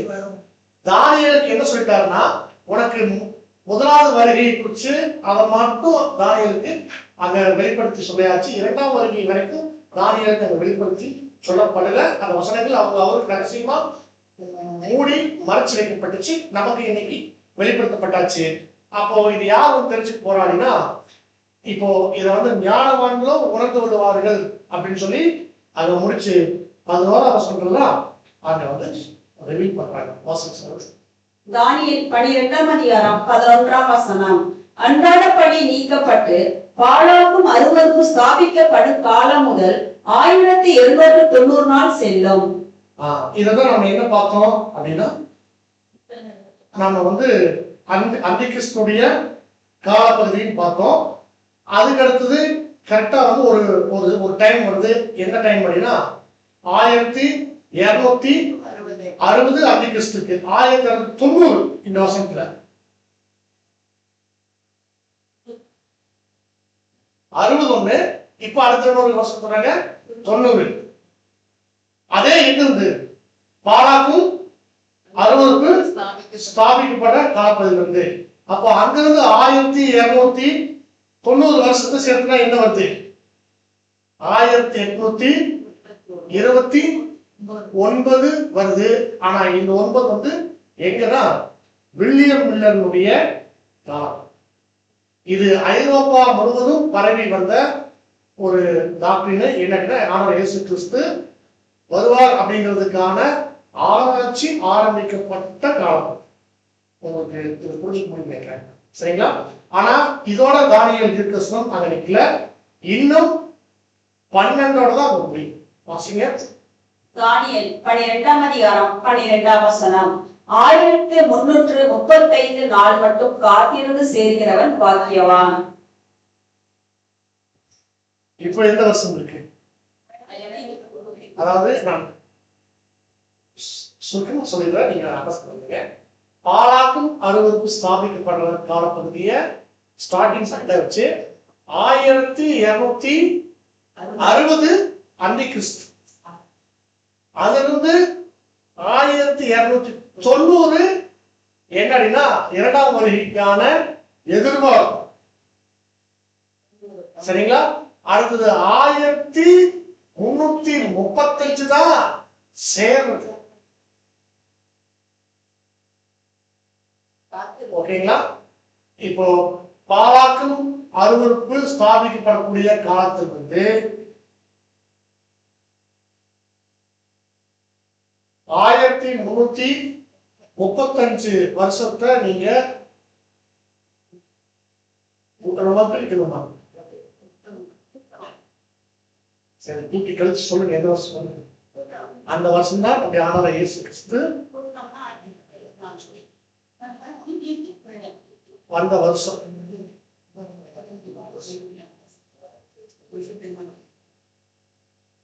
இங்கே ஸ்கிரீன்ல போட்டாச்சு, நீங்க கணக்கு போட்டீங்க.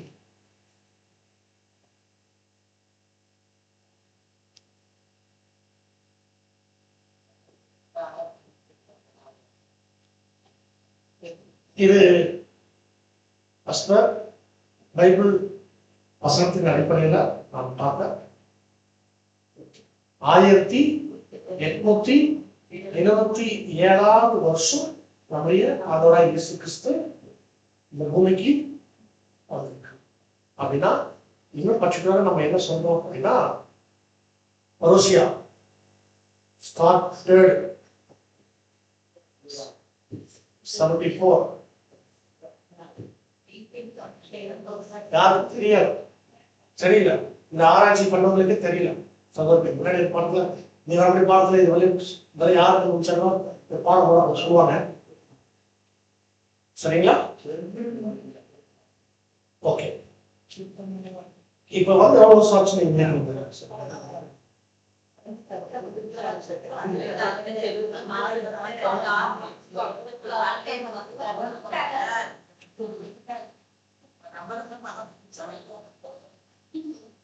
சரி வாங்க இவங்க நீங்க டிஸ்கஸ் பண்ணிட்டு டிஸ்கஸ் பண்ணி நான் சொல்லி முடிச்சிடறேன். எண்டுக்கு வந்துடுவோம். வந்து எவ்வளவு நாள் ஆச்சு? எத்தனை வருஷம் ஆச்சு?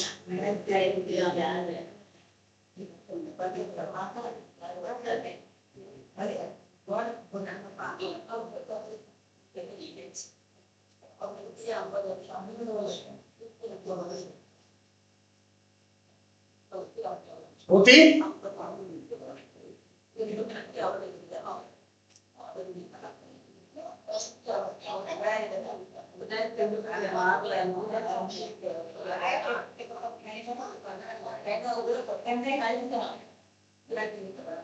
நூத்தி 52 வருஷம் ஆச்சு.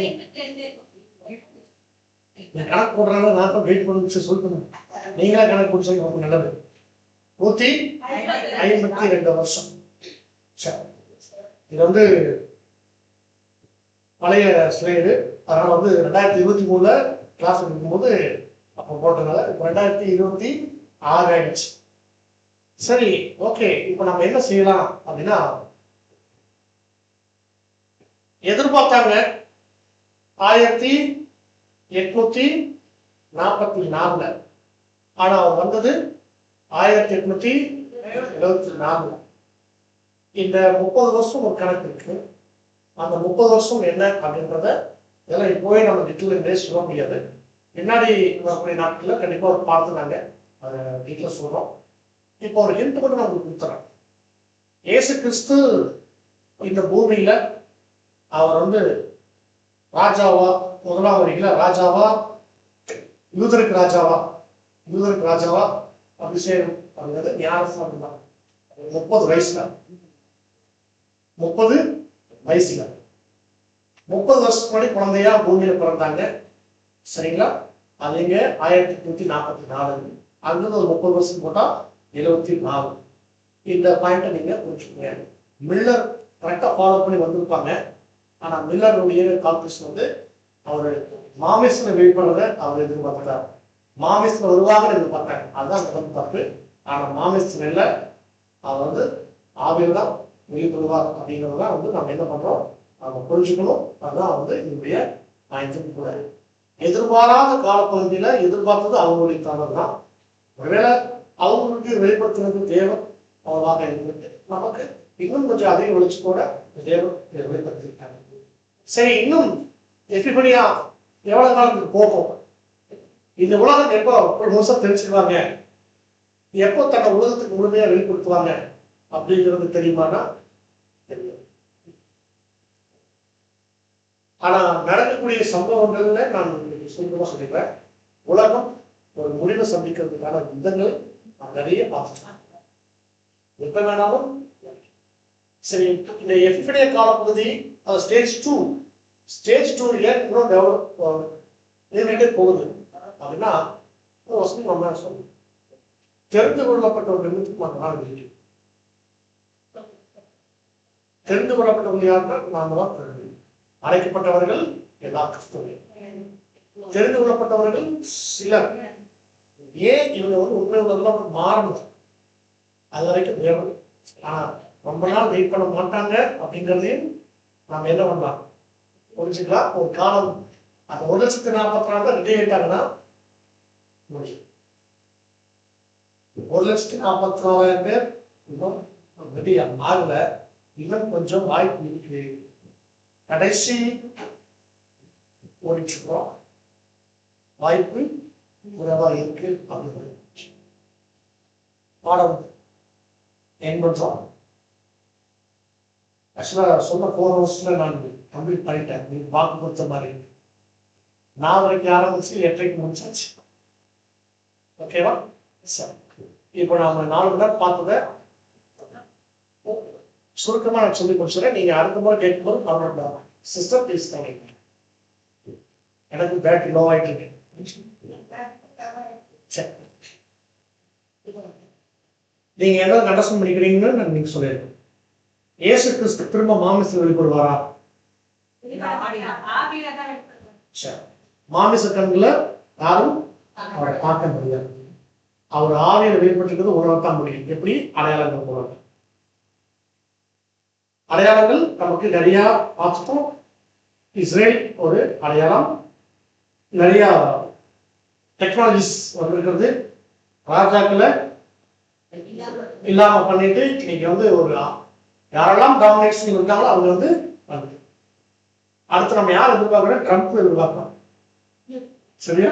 கிட்டத்தட்ட ட்ரம்ப் தான் வந்து இன்னைக்கு மிக முக்கியமான ஒரு ராஜா தன்னை அடையாளம் இருக்காங்க. ட்ரம்ப் கண்டிப்பா நடக்கும் அப்படின்னு. சரி, அடுத்தது நீங்க கரெக்டா சொல்லுங்க. நம்முடைய ஆறாவது இயேசு கிறிஸ்துவோட வருகை சடனா நடக்கிறது இல்லை, அது படிப்படியா நடக்குது. எத்தனை ஸ்டேஜஸ் இருக்கு? 3 ஸ்டேஜஸ். முதல் ஸ்டேஜ் என்ன? பெர்ஷியாங்கிறது என்ன?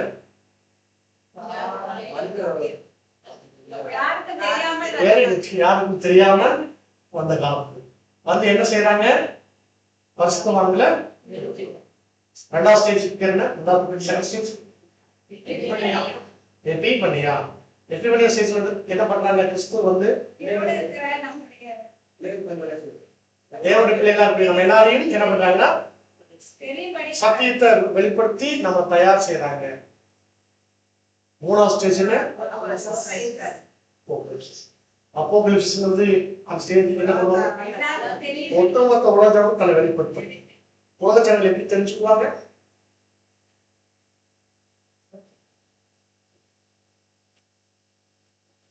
எப்படி தெரிஞ்சுக்குவாங்க?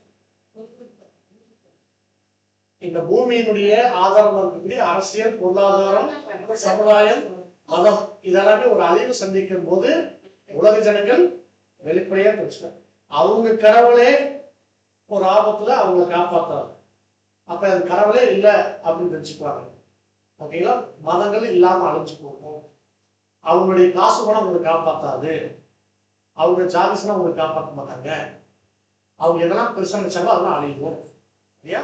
இந்த ஸ்டேஜ்ல வந்து உலக ஜனங்கள் கிறிஸ்து ஆளுகை செய்யறார் அப்படிங்கிறத தெரிஞ்சுக்குவாங்க.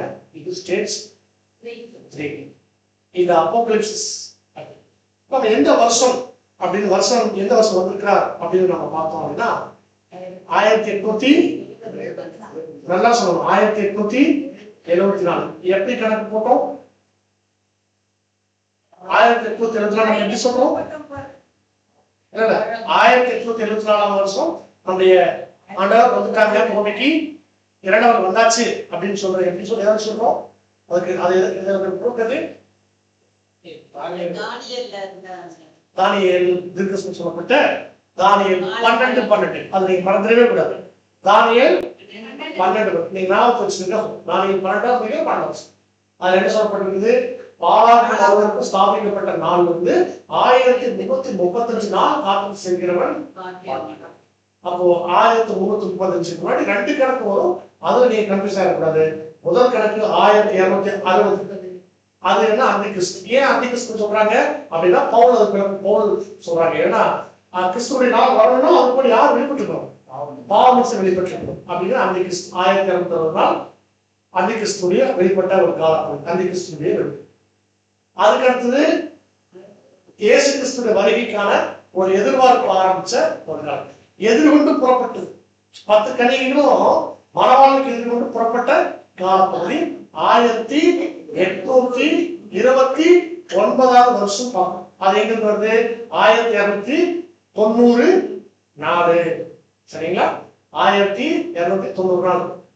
அப்புறம் 1335 நாள் தான் வந்து எங்க வந்து முடியும்? 1874 முடியும் அப்படின்றத. சரிங்களா? இயேசு கிறிஸ்து வந்தாச்சு அப்படிங்கிறத நம்ம எப்படி ரிவீல் பண்றோம்? 1874 வருஷம்.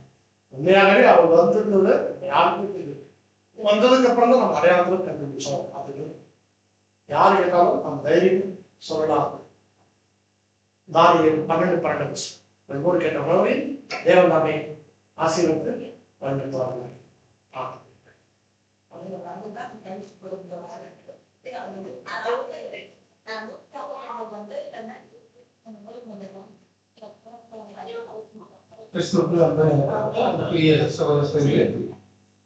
ஒவ்வொரு வாரமும் நம்ம சத்திய வெளிச்சத்தை பார்த்துருக்கோம். இன்றைய நாள் ஒரு முக்கியமான பாடத்தை நம்ம பார்த்துருக்கோம்.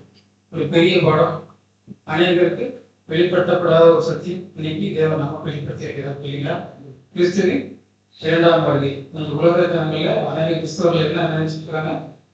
கிறிஸ்து 2ஆம் வருகையில வருவார் அப்படின்னு சொல்லி எதிர்பார்த்துருக்காங்க. ஆனா இன்னைக்கு பஞ்சகாரருக்கு நமக்கு என்ன வெளிப்படுத்திருக்கிறாரு?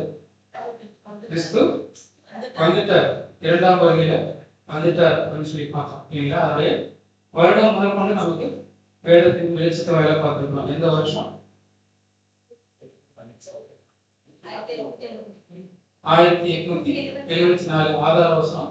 தானியேல் 12 இதெல்லாம் நம்ம எந்த தெரிஞ்சுக்கிட்டோம்? இதெல்லாம் நம்ம எந்த தெரிஞ்சுக்கிட்டோம்?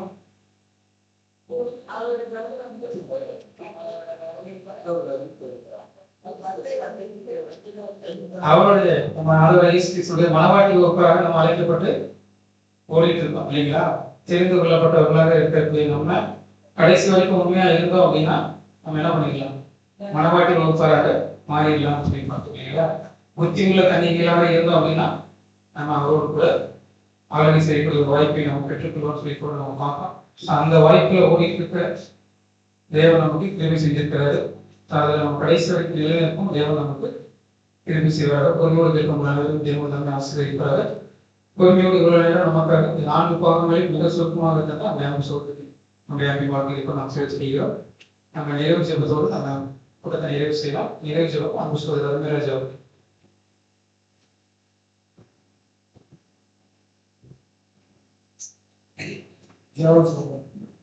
நேசித்து வருகிறார் இந்த அன்பின் பரவாயில்லையாக இந்த அருமையான இரவு நேரத்தில் மாலையிலிருந்து முழுக்கமாக நீங்கள் வழிநாட்டி பாதுகாக்க நன்றி பார்க்கணும்.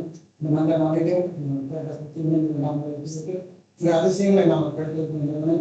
அதை மனதிலே நிறுத்தி அதை தியானிக்க மனத்தை